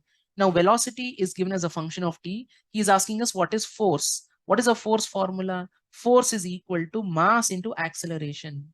Can I calculate acceleration from V? Yes, V is given as a function of t. I know A. A is nothing but you differentiate acceleration, you differentiate velocity with respect to time, you'll get acceleration. So therefore, I'll get this as a 2p by m under a root is constant. Differentiation of root t is 1 by 2 root t. So this I'll get it as 2 by root 2 is 1 by root 2. So this is going to be p by 2m into t. This is my acceleration. Put this acceleration value here. So we'll get F equal to m into a, which is a p by 2 mt. So this is going to be m by root m is 1 by root m. So p by 2 m, p by m will come in the numerator. M by root m is a root m. So m will be there in the numerator, and then this t. So this is going to be, p is given as k. So this is going to be km by 2, and a root t is t power half. That will come up. It becomes t power minus half. That matches with option number C. Clear? Fine. We'll go to the next question. The potential energy of a 1 kg particle, which is free to move along the x-axis, the potential energy is given x bar 4 by 4 minus x square by 2 joule. The total mechanical energy of the particle is 2 joule. Total energy. Total energy is the sum of potential energy and kinetic energy. That's given as 2 joule. Then the maximum speed. See, how do you do this problem is, speed is maximum.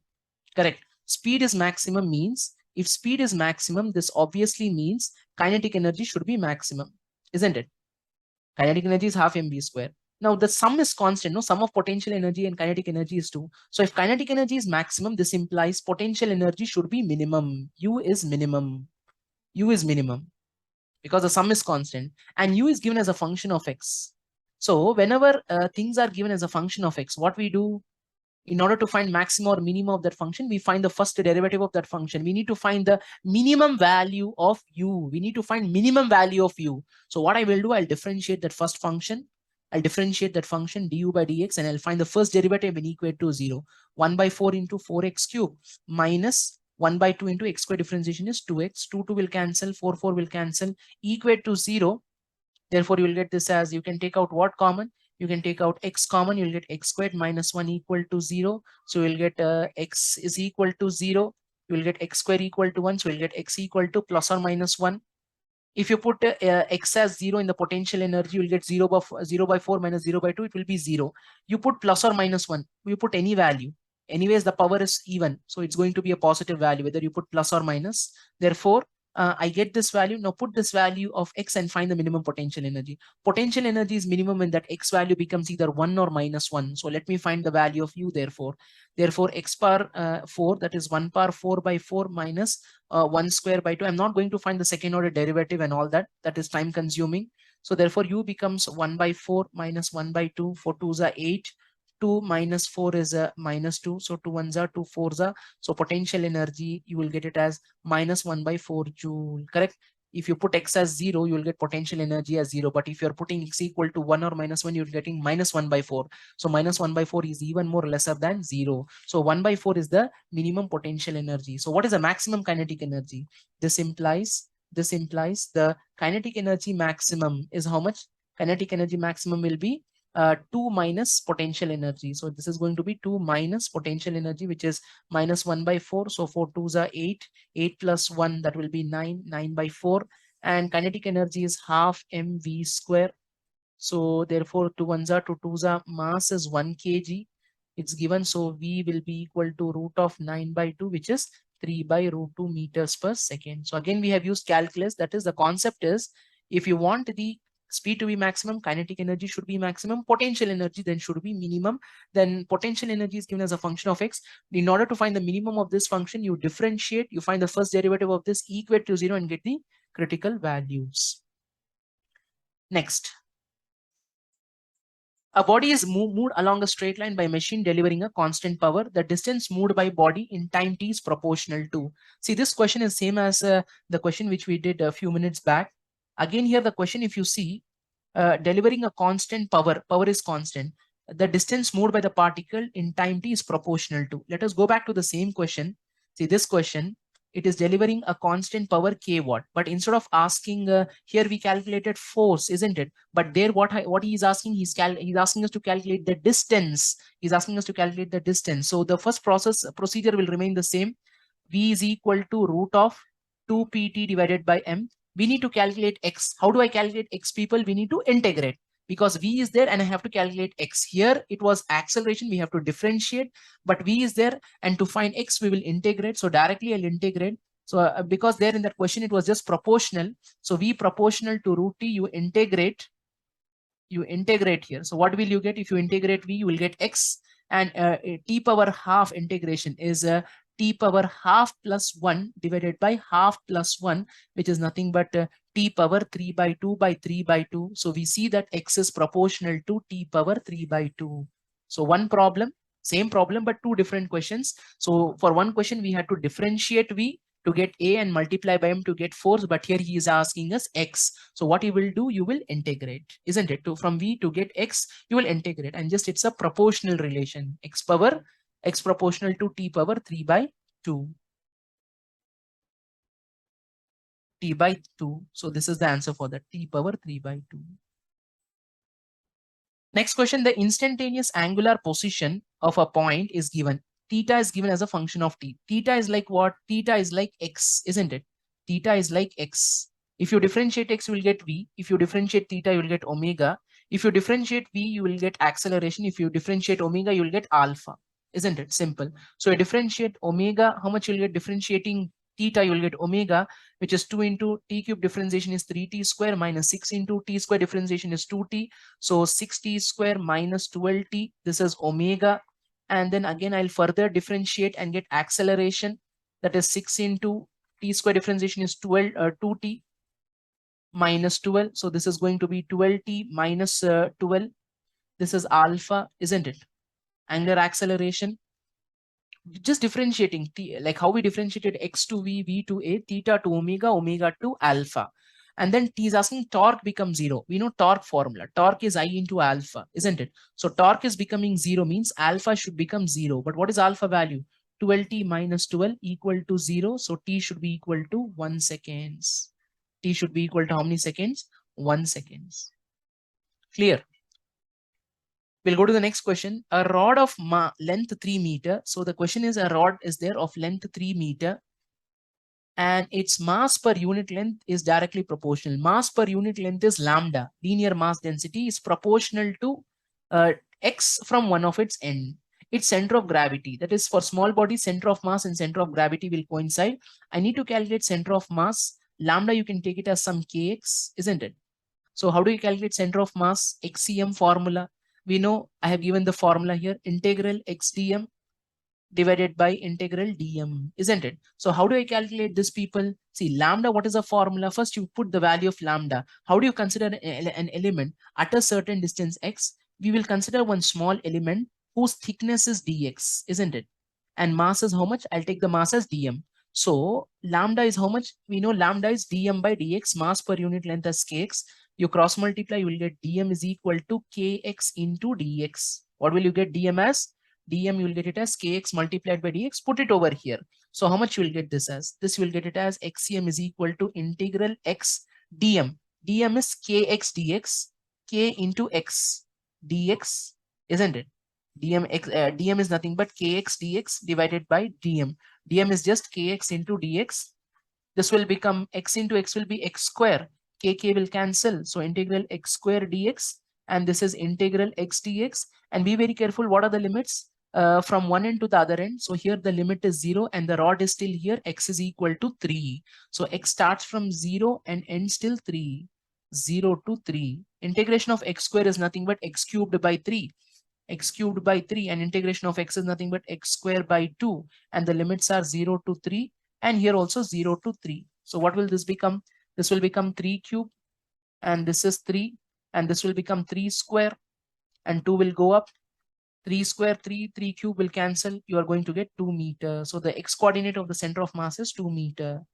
So we have used integration to calculate the center of mass. Next question. A point performs simple harmonic oscillation of a period t and the equation, displacement equation is given again a sine of omega t plus pi by 6. After the elapse of what fraction of the time period, the velocity of the point will be equal to half of its maximum velocity. So first, whenever x is given as a function of t, we will differentiate and get v. So what is v? V is dx by dt. So if you differentiate a, sine omega t plus phi differentiation. What is sine omega t plus phi differentiation? Sine omega t plus phi differentiation is nothing but cos omega t plus phi into omega, isn't it? Cos omega t plus phi into omega. So this is going to be cos of omega t plus pi by 6 into omega. So omega a, isn't it? So he's asking after what fraction, this is the velocity now of that point. Now this velocity should be equal to half of maximum velocity. What is the maximum velocity in simple harmonic motion? We know it is a omega. So half of maximum velocity, v particle is equal to half of v max. V max is how much? V max is a omega by 2. So this will be a omega by 2 equal to a omega into cos of omega t plus pi by 6. So this and this will cancel. Half, how do you write in terms of cos? Cos 60 degree, isn't it? Cos 60 degree equal to cos of omega t. Pi by 6 is nothing but 30 degree. So you can just eliminate cos, or cos inverse of cos is 1. So therefore 60 minus 30 is equal to omega t. 60 minus 30 is 30 degree, but it has to be in radian, which is nothing but pi by 6 equal to omega, which is 2 pi by capital T into small t. Pi will cancel. Therefore, t you will get it as how much? T by 12. T by 12. This is the time. This is the time. After this much of time, the velocity is going to be what? Half of the maximum velocity. T by 12. Next, the specific heat of a metal at low temperature is given. The specific heat is given. 100-gram vessel of this metal is to be cooled from 20 Kelvin to 4 Kelvin. Initial temperature is 20, final is 4. By a special refrigerator, the amount of work required to cool. So when the body cools, it will reject heat. And you can see that specific heat is variable. Can you see that it's variable? Yes, because it is dependent on time. It's not a fixed value. As the temperature T changes, even the specific heat is going to change. So how do you calculate the heat rejected? Because you're cooling, so heat rejected. So heat has to be rejected, isn't it? Yes or no? Heat will be rejected, and that will be equal to work done. So how much is that work done or heat rejected? So heat rejected Q is equal to, since it's a C is variable, if it is constant, we use MC delta T. If it is variable, we use integral MC dt with the time limits T1 to T2. And mass is given how much? Mass is given as 100 gram, which is 100 into 10 power minus 3 kg into C value. C value is 32 into T cube divided by 400 into dt, and the limits for the temperature are 20 to 4, and it's in Kelvin already, 20 Kelvin to 4 Kelvin. So this is going to be 10 power minus 3 plus 2 is minus 1 into 32, and this is 400 cube because it's whole cube divided by 400 cube. T cube integration is going to be t power 4 by 4, t power 4, and the limits are 20 to 4. So this becomes 4 power 4 minus 20 power 4. So I'll just leave the integration to you to solve this. And then we solve this and we will get this as exactly equal to 0.002 kilojoule. You can solve this, you will get the fourth option. Here the idea is we have to just use the integration formula. That idea should strike to you in your mind because specific heat is variable. Then you can immediately integrate. Clear?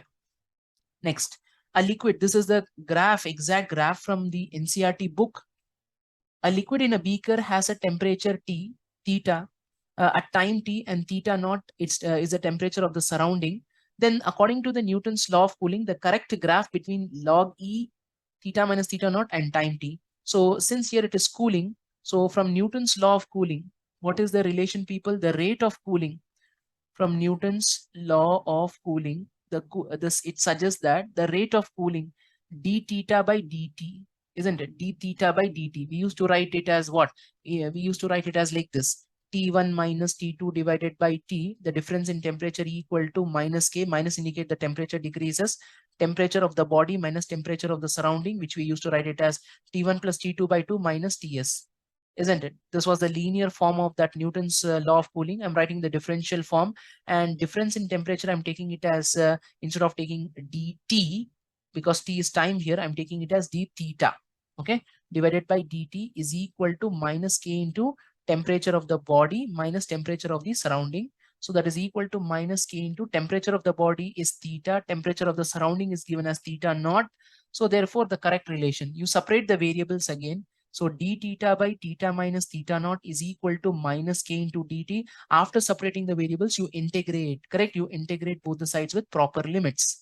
So if you integrate, so here what will we get? Integration of 1 by x. What is integration of 1 by x? Ln x. So it is going to be log to the base e. Theta minus theta naught equal to integration of dt is t. So minus kt. Obviously some integration constant will be there plus c because we haven't substituted the limits. So here you can see that whole thing is plotted along the y-axis and time is taken along the x-axis. So this matches with what?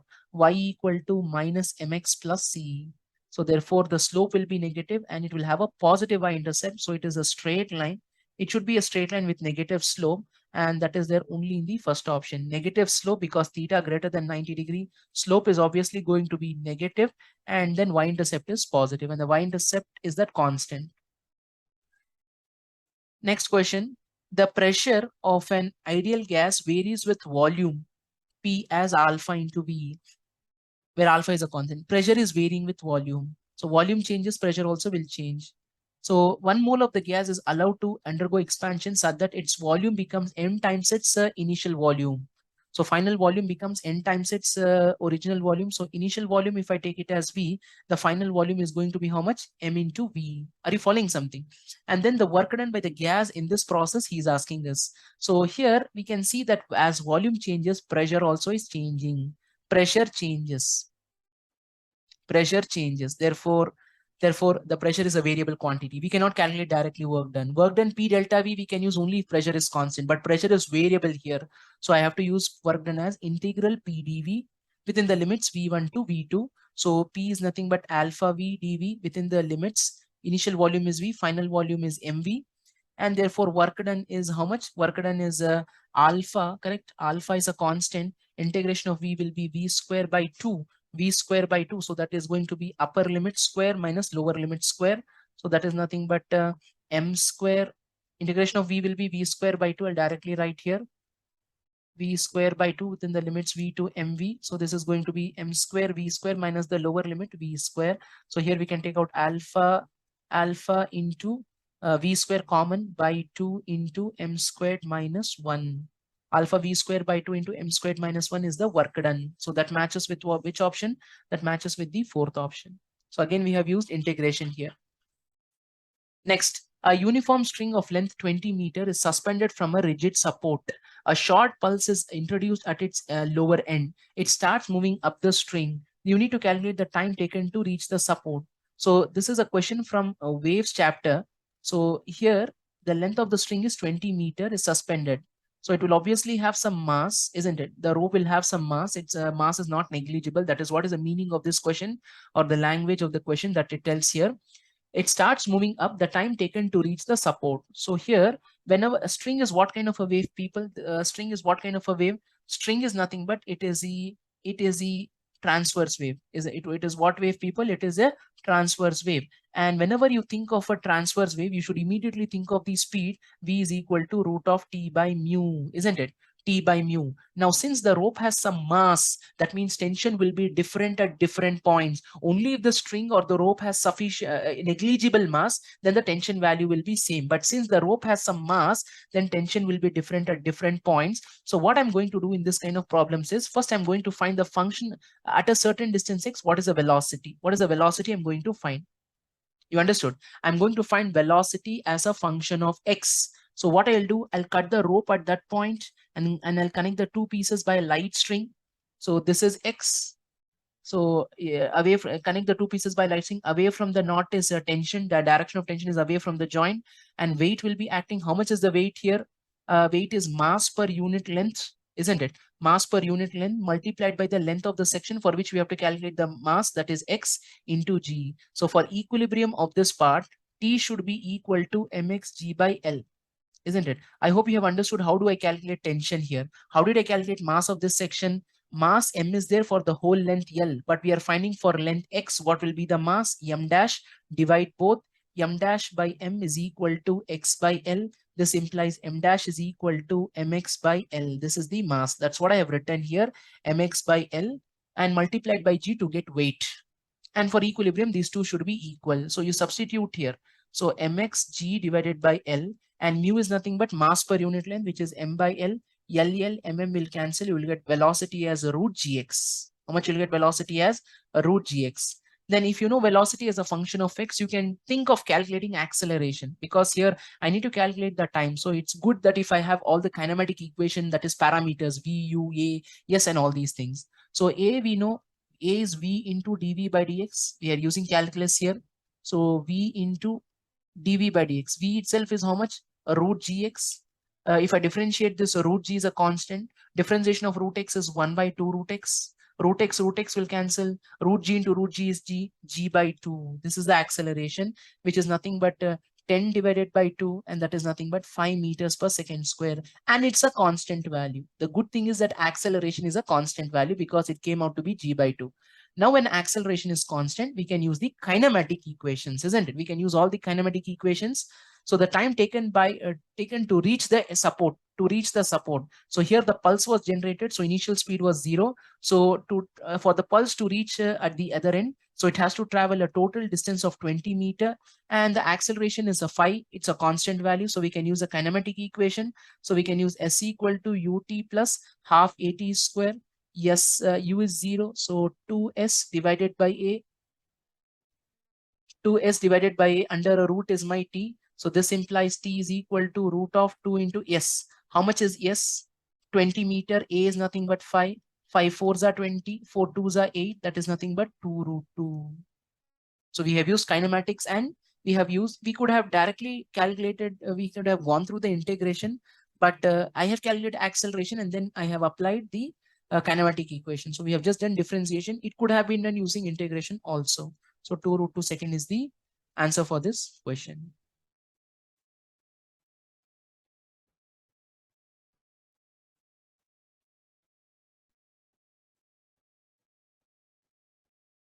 So we have a next question here that states that let rho is the volume charge distribution is equal to Q divided by pi into capital R power 4 into small r. This is the volume charge distribution for a solid sphere. And you can see that the volume charge distribution is variable, isn't it? Because R is variable, isn't it? R is nothing but the distance which is measured from the center. Rho is a function of R. As R changes, rho also changes. That means it is variable quantity. So since rho is varying continuously, that means it's a variable charge distribution. So we have to definitely use calculus. And he's telling it's a solid sphere. It's a solid sphere of radius what? Of radius capital R. And the total charge is Q for a point P inside the sphere at a distance R1. At a distance how much? At a distance R1 from the center of the sphere.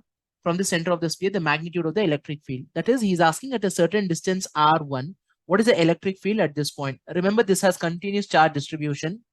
We can assume that it has positive charges like this. So here what we do, according to Gauss's law, we are calculating the electric field, isn't it? For due to spheres and all this thing, we use Gauss's law to calculate electric field. So at this point P, since you have to calculate the electric field, I'll draw one Gaussian surface. This is my Gaussian surface. This is what? This is my Gaussian surface, which is also in the form of a, it is in the form of a shell. Gaussian surface is in the form of a shell. Now, how do you calculate electric field at that point? So wherever we are calculating electric field, we draw a Gaussian surface first, and then we write flux is equal to 1 by epsilon times the net charge enclosed within the Gaussian surface, and flux we write it as E vector dot A vector, or we can write it as integral E dot ds, but I'm not making it complicated. I'm just writing it as E vector dot A vector. This is the formula. Now, what is area? A is nothing but the area of the Gaussian surface, isn't it? And due to symmetry, due to radial symmetry, see, if you place a +1 coulomb charge, this is the charge enclosed. You know, area vector will be perpendicular to the surface, and so area vector, if you take this point, let us say this is the point, area vector will be away.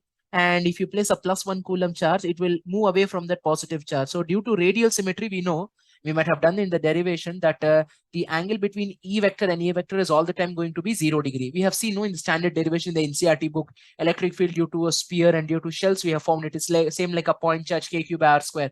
There we understand that the electric field, correct, and the area vector will be in same direction due to radial symmetry. So this is going to be angle is 0. So E dot A will be E into A.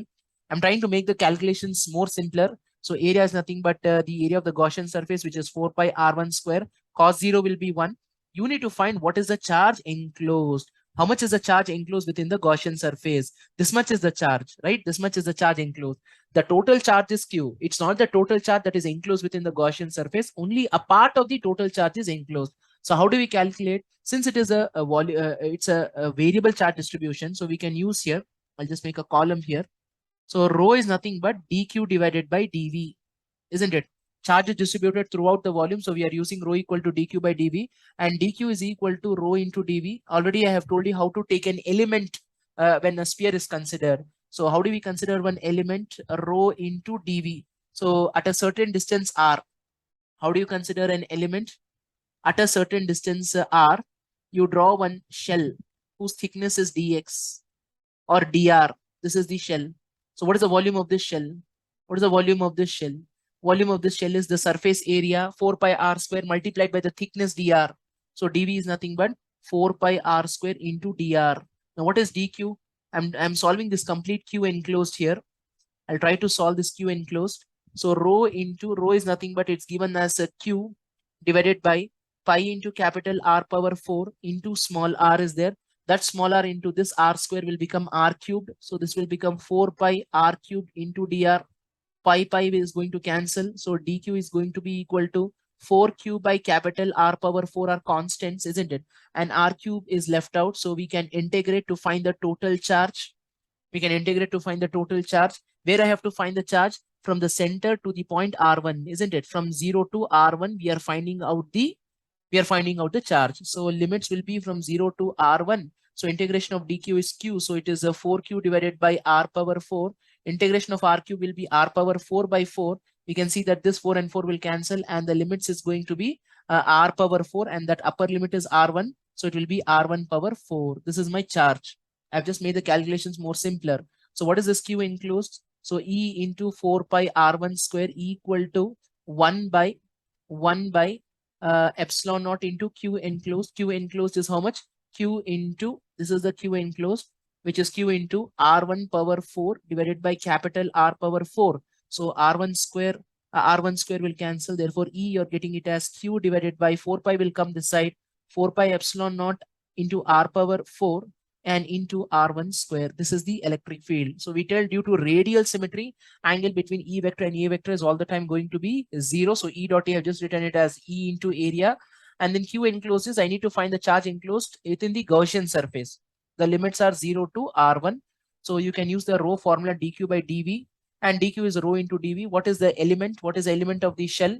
What is the volume of the element? So 4 pi r square is the area multiplied by the thickness will give you volume. Area is meter square multiplied by meter will give you volume. So that matches with option number 2.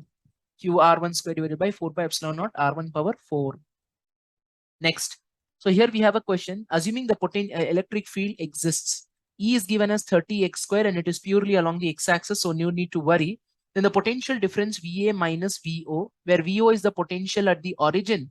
This is at x equal to 0 and VA is the potential at x equal to 2. So what's the relation between E and V? So same relation we have, E equal to minus dV by dx, because here it is just a function of x. So I'm just taking minus dV by dx. Otherwise I had to take the dou V by dou x into I cap and all that. So this implies that dV is equal to minus E dx, isn't it? Minus E dx. And then since E is given and V is asked, isn't it? That means V is hidden in the derivative. So to remove the derivative, we integrate. So how do you integrate? First, you will separate the variables. Then you will integrate both the sides with proper limits. So dV is equal to minus E. What is E, students, here? E is nothing but 30x square dx. And then you will integrate both the sides with proper limits. So if you integrate, what is the initial limit for x? Initially, when x is 0, correspondingly, the limit will be for potential will be potential at origin. And then when x is equal to 2, potential is going to be VA. We are separating the variables and integrating both the sides with proper limits. So integration of dv will be v. Limits are vo to va. That is minus 30 into integration of x square will be x cubed by 3, and the limits are 0 to 2. So 3 tens are 30. So minus 10 into upper limit 2 cube, 8 minus 0. So this is going to be minus 80. And then here, if you just substitute upper limit minus lower limit, so you're going to get VA minus VO. So VA minus VO comes out to be equal to minus 80. That matches with option number C. Next question. So here we have the potential is given. V is given as minus x squared y minus xz cube plus 4, the electric field at the point. So when we know the simple result, E is equal to minus dV by dx into I cap. This you will use only when potential is given as a function of only I, or potential is given as a function of x, but here it is all the three variables are there, x, y, z. That means we have to use partial differentiation. V is given, it's already given, and E is asked, so we need to differentiate. If E is given and V is asked, what we do? We integrate. So here we take the same result. So we have to just expand. So E is equal to minus dou V by dou x into I cap minus dou V by dou y into j cap minus dou V by dou z into k cap. So let me just differentiate V with respect to x partially. So dou V by dou x is going to be, you're differentiating V with respect to x, keeping y and z constant. So you take this function. So in this, what you have to keep constant? Y and z. So here in the first term, what is constant? Y minus y is a constant. X square differentiation is 2x. Here minus z cube is a constant. Differentiation of x is 1. And 4 differentiation is anyway 0. So this is minus 2xy minus z cube. This is dou v by dou x. Similarly, how do you find dou v by dou y? Differentiating v with respect to y, keeping x and z as constant. We'll keep x and z constant. So in the first term, what is constant? X, that is minus x square. And differentiation of y will be 1. Then here x is a both are constant, x and z both are constant, y is the variable, so differentiation of constant is 0. 4 is also 0, so this is going to be minus x square. And then dou v by dou z, you're differentiating v with respect to z, keeping x and y constant. So in the first term, x and y both are constant, so 0. In the second term, minus x is a constant, differentiation of z cube is nothing but 3z square, and differentiation of 4 is 0. So this is going to be minus 3xz square. Therefore, what is E now? Therefore, E is equal to minus dou v by dou x. So minus of, if you take minus common, that minus and minus will become plus. So you're going to get 2xy plus z cube into I cap minus dou v by dou y. Minus of minus x square, that will become plus x squared into j cap. And then minus dou v by dou z, minus of minus will become plus 3xz squared into k cap. This is the electric field, where we have employed partial differentiation to calculate the derivatives, individual derivatives. So that matches with option number 4. Next, we have a question here that tells the current flowing through a wire depends on time. Current is given 3t square plus 2t plus 5. The charge flowing through the cross section. You can see that again current is variable. Current is what, students? Current is variable. And he is asking us to find the charge flowing through what time? Flowing through the time 0 to 2 seconds. So from t equal to 0 to t equal to 2 seconds, I need to calculate the charge. So how do I calculate? The relation, I'll take current and charge. So current is dq by dt, because current is given as a function of t. So we should think somehow we have to use calculus. So don't take q by t, we have to take dq by dt, because current flow is variable, then we have to take dq by dt. Now current is given already, we have to find charge. Charge is hidden in the derivative, right? So what we do, we integrate to get q. dq, no, but we want q. So you will integrate dq, integration of dq will give you q. So we have to integrate. For that, first we'll write the value of I, that is 3t square plus 2t plus 5 equal to dq by dt. And then what we do, we separate the variables. You separate the variables. So t terms one side. So dq equal to 3t square plus 2t plus 5 dt. And then what will we do? We will integrate both the sides. So limits are from 0 to 2.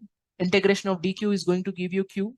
So 3 is a constant. Integration of t square will be t cube divided by 3, which is from 0 to 2. And then plus 2 into integration of t will become t square by 2, 0 to 2, plus integration of 5 will be 5t. Limits are from 0 to 2. So 2 cube is 8, and 2 will cancel, 2 square is 4, and 5 2s will give you 10. So 18 plus 4, that will give you 22 coulomb. This is the charge. That matches with first option, 22 coulomb. Next, the amount of charge passing through a cross section in time t. Charge is given as 5t square plus 3t plus 1. The value of current at t equal to 5 seconds. So current, we know current is dq by dt.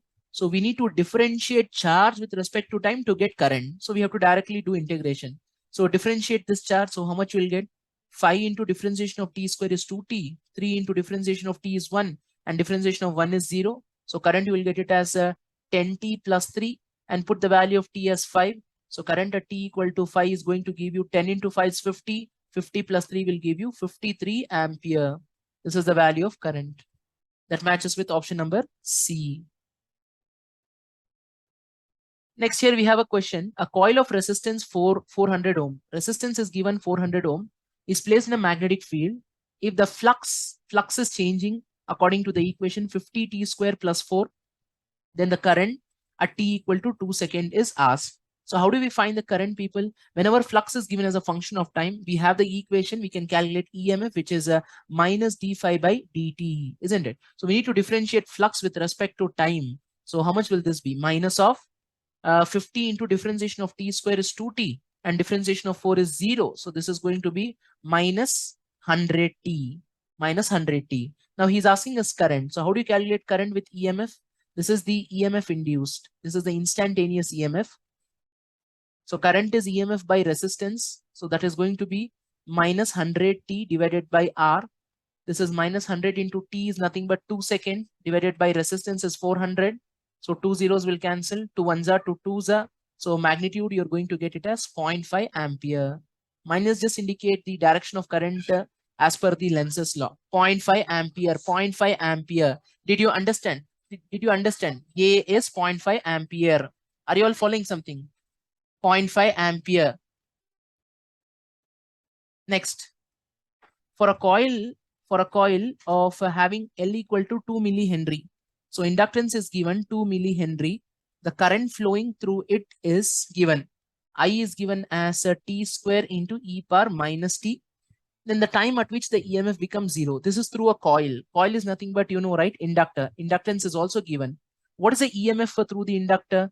EMF is given as minus L di by dt. We can just take the magnitude where EMF is L di by dt. So he's telling EMF will become 0 at what time, isn't it? So L will anyway become 0. So L into d by dt of L will go this side. L by 0 will become 0. So no need to write L. Current value you can put t square into e power minus t. This differentiation should be 0. Are you getting? So you need to find after what time this becomes 0. So it's a product rule. So first function into differentiation of e power minus t is e power minus t into minus 1 plus the second function into differentiation of t square, which is 2t, that is equal to 0. So again, we have employed differentiation here. So you can see that we can take out e power minus t and t common. So if I take out e power minus t and t common, here minus t will be left out and here plus 2 will be left out, equal to 0. I hope you're able to understand. I'm just taking out e power minus t and t common.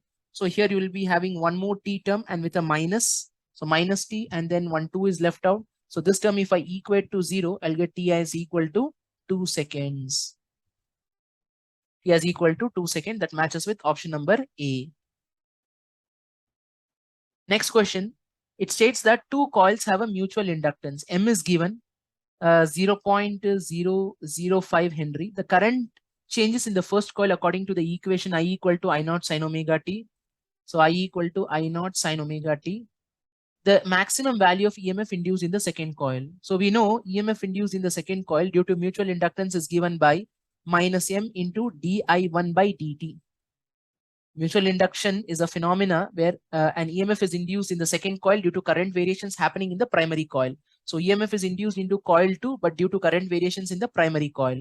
So you can just write it as minus M into d by dt. Again, we are employing differentiation here. I is nothing but I naught into sin omega t. So this will become minus M I naught. And the differentiation of sin omega t. Differentiation of sin omega t is omega into cos omega t. Isn't it? This is the EMF. So EMF magnitude we will take M. M is a 1, 2, 3, 5 into 10 power minus 3 I naught value. I naught value is 10. omega value. What is omega value? Omega value is given as 100 pi, that is 10 power 2 pi into cos of omega t. So you can see that 10 power 2 plus 1, 3, 3 and minus 3 will cancel. So you're going to get EMF is equal to 5 pi into cos of omega t. And this matches with what form? This matches with the form E equal to E naught cos omega t, where E naught is the maximum value of the EMF, which is 5 pi. E naught is equal to 5 pi volts. This is the EMF, maximum EMF induced in the secondary coil. So again, we are employing differentiation here. So the formula you need to remember carefully. Second option. A conducting circular loop is placed in a uniform magnetic field. B is given. So 0.025 Tesla. So 1, 2, 3. So that is a 25 into 10 to the power minus 3 with its plane perpendicular to the loop.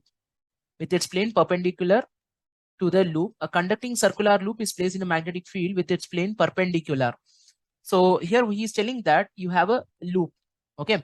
So I can assume a square loop or a rectangular loop, anything. That plane is placed such that it is perpendicular to magnetic field, isn't it? Plane is perpendicular to magnetic field. So what is the angle between area vector and B vector? So immediately don't take theta as 90 degree. You need to understand plane is perpendicular to magnetic field means, correct? What is the direction of area vector? Area vector will be perpendicular to the plane of the loop. This is the area.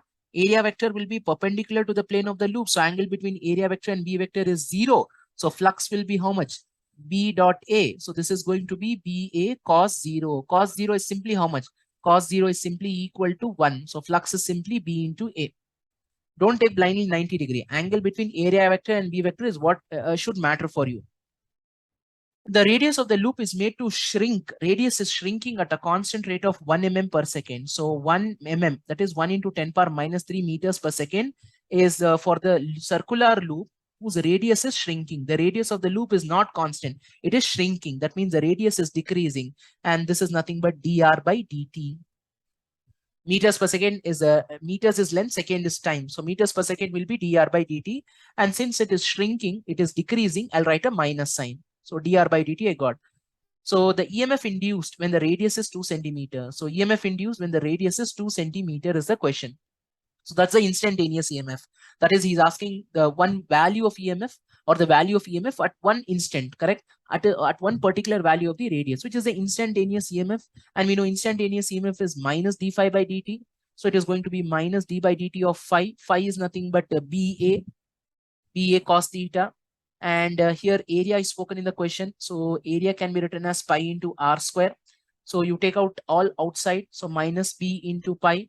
Differentiation of r square with respect to t. What is differentiation of r square? It is 2r. But according to chain rule, 2r as a whole into the derivative of inner part into dr by dt. According to chain rule, differentiation of r square will be 2r into dr by dt. 2r into dr divided by dt. So EMF is going to be minus b. B value is 25 into 10 to the power minus 3 pi. Options have pi, so don't remove pi.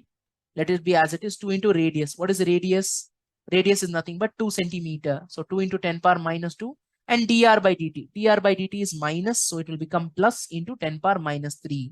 So how much will this become?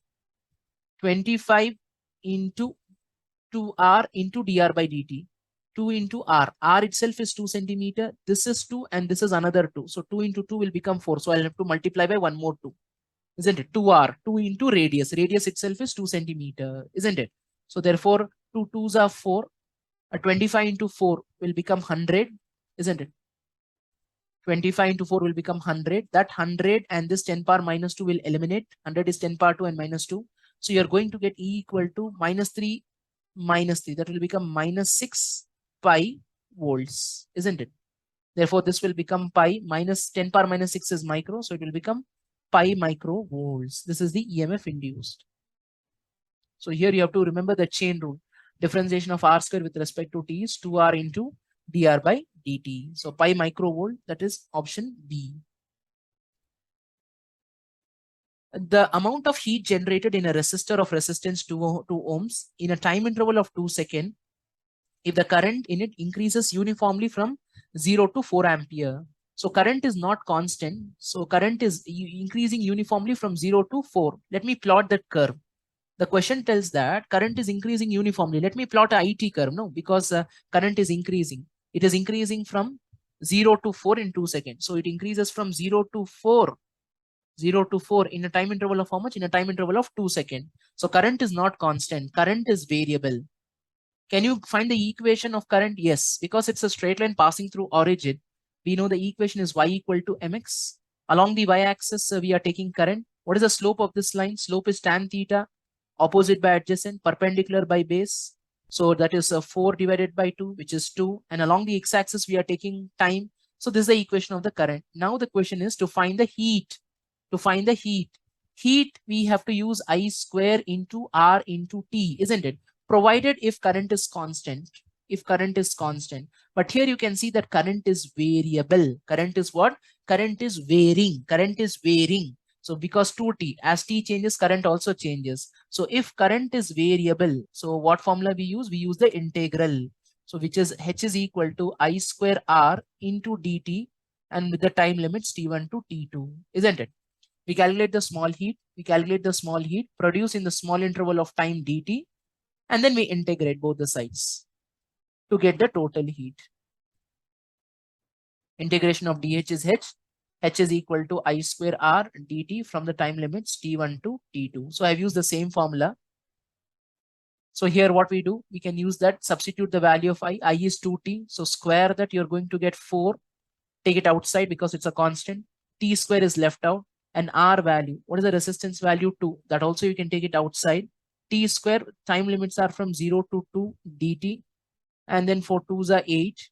8 into integration of t square dt. And integration of t square is nothing but t cube by 3. And the limits are from 0 to 2. So this will become 8 by 3 into 2 cube minus 0 cube. So 2 cube minus 0 cube. So 2 cube 8. 8 8s are 64. So you're going to get this as 64 by 3 joule. So this is another application where we are using integration to calculate the heat produced. 64 by 3 joule. So option number 4. The RMS value of the potential difference. So here the question is RMS value. So we know RMS value. How do we calculate? RMS value is 0 to t v square dt divided by 0 to t dt, and with the whole root, isn't it? So here for this kind of a problem, instead of you doing integration, we can use the area also, isn't it? So what is this value? This is nothing but the area under the I square t curve. Area under the I square t curve, or V square t curve, because it's voltage here. V square t curve divided by 0 to t dt is nothing but simply t, and we have to take a root. So area under the V square t curve. What curve is given, people? VT curve. So you plot V square t curve. You plot V square t curve. So how do you plot V square t curve? You just square that. So it's easy to square. See V naught. If you square V naught, how much it will become? V naught square. Isn't it? You have to just square the V part. So you square V naught will become V naught square, and t by 2. This value is 0, isn't it? Here the voltage is V naught. So if you square it will become V naught square. Here the voltage is 0. So 0 square will just be 0. So till t. So area under the V square t curve. So you have to find the area till 0 to capital T. But this is 0. So you need to find just this area, isn't it? What is this area? This area is nothing but length into width, length into breadth. So length is how much? Length is t by 2 into width, t by 2 into this is nothing but V naught square. So into V naught square divided by t. T will cancel. If you take a root, you will get V naught by root 2. This is how we find the RMS using area. If you want to use the general method integration, you can use this. Let me simplify first this V square dt part. Let me simplify that V square dt part. So 0 to t V square dt. If you check, this can be broken up as 0 to t by 2 plus t by 2 to t, isn't it? The limits I'm just spreading it. I'm splitting 0 to t by 2, t by 2 to t. 0 to t by 2, what is the value of voltage? You can see 0 to t by 2, voltage is V naught. So it will be V naught square into dt plus t by 2 to t. T by 2 to t, the voltage is 0. So 0 square dt. And V naught square is a constant. This will anyway become 0. V naught square is a constant. Integration of dt from 0 to t by 2. Integration of dt is t, and the limits are t by 2 and 0. So V naught square into t by 2. This is the numerator part which I have solved. So therefore Vrms is how much? Therefore Vrms is a root of the numerator, which is V0 square t by 2. And this integration of 0 to t dt is nothing but t cancels. So you will get V0 by root 2. So you can use area also if the figure is a standard figure. But if you're not able to do through area, not all the time we can do through area. We have to write the equation and then we have to integrate. Because this is simple, we can do through area method also. So V0 by root 2, that matches with option number C, V0 by root 2. Next question we have here, the voltage time graph for a triangular wave having peak value is as shown. You need to calculate the RMS value of V from 0 to t by 4. So you need to calculate the RMS. Be very careful. If it's not specified, it is understood. We have to calculate the RMS value for a full cycle. That means from 0 to capital T, like how we did in the previous problem. But in this problem, it is clearly specified that you need to do from 0 to t by 4. 0 to t by 4. And this is voltage, and this value is V0, and this value is time. So therefore, first you get an equation. You have to do through integration only this problem. So if you first get an equation, so it's a straight line passing through origin, where the equation will be in the format of y equal to mx. Along the y-axis, we are taking voltage. What is the slope of this line? Perpendicular, which is V0 by adjacent, which is t by 4. So V0 by t by 4, 4 will come up. Along the x-axis, what are we taking? Time. This is my voltage equation. So instead of giving voltage equation as V0 sin omega t and all the thing, I need to first get an equation. Now I can find the RMS. So before finding the RMS value, we know the formula for RMS is 0 to t. But here it is not t, it is t by 4. V square dt divided by 0 to not t, it is t by 4. It's clearly specified. It's clearly specified in the question that we need to calculate from 0 to t by 4 only. If it is not mentioned, you take it for a full cycle. Otherwise, take it from 0 to t by 4 or from whatever limits are given, dt. And then finally a root. Let me simplify this part first. Let me simplify the numerator part. So this, how do you simplify? 0 to t by 4, v square. V is this. So if you square, what will you get? V0 square, 4 square, 16. Capital T will be t square and small t square. This is the squaring of v into dt. I'm just solving the numerator part, the integration part. And v had to be squared. So I'm squaring the each term, V0 square 4 square by capital T square into t square. I can take out V0 square into 16 by capital T square common. Integration of t square will be left out, which is a t cube divided by 3. And t cube integration from 0 to t by 4 I need to solve. So what will this become? This will become V0 squared into 16 divided by t square into 1 by 3. And left out will be what? Left out will be t cube. That will become capital T cube by 4 cube, isn't it? Capital T cube by 4 cube. This is the numerator part. So you can see clearly. And then in the denominator also is there. I'll take the denominator part also. Integration of dt is t, and t is nothing but t by 4 to 0. So this is nothing but t by 4. So that t by 4 will come in the denominator, and then I have to take a whole root. This is my RMS. I hope the calculations are clear. Solve numerator part separately, and then I'm dividing with the denominator. So t into t is t square. T into t square is t cube. T cube and t cube will cancel. This 4 and 1 4 will cancel. 4 square will be left out. 4 square and 16 also will cancel out. Therefore, VRMS, you will get it as how much? VRMS, you'll get it as root of V0 squared by 3, which is nothing but V0 by root 3. He's asking us the value of x. So therefore, the value of x is equal to how much? 3. The value of x is 3. So the answer will be option number D. So I have just listed a few questions where we have employed differentiation and integration. I hope you have gone through the whole video. You have made a note of it. I think you might have been knowing all these questions, isn't it? But collectively, we have done at one place to increase your confidence in calculus. If you keep doing the calculus repeated number of times, then you will build confidence in that, and you can easily crack the questions. Whatever question come in the NEET exam, you can definitely crack it. So please like this video, subscribe, and share it with your friends also. Thank you all. Bye-bye.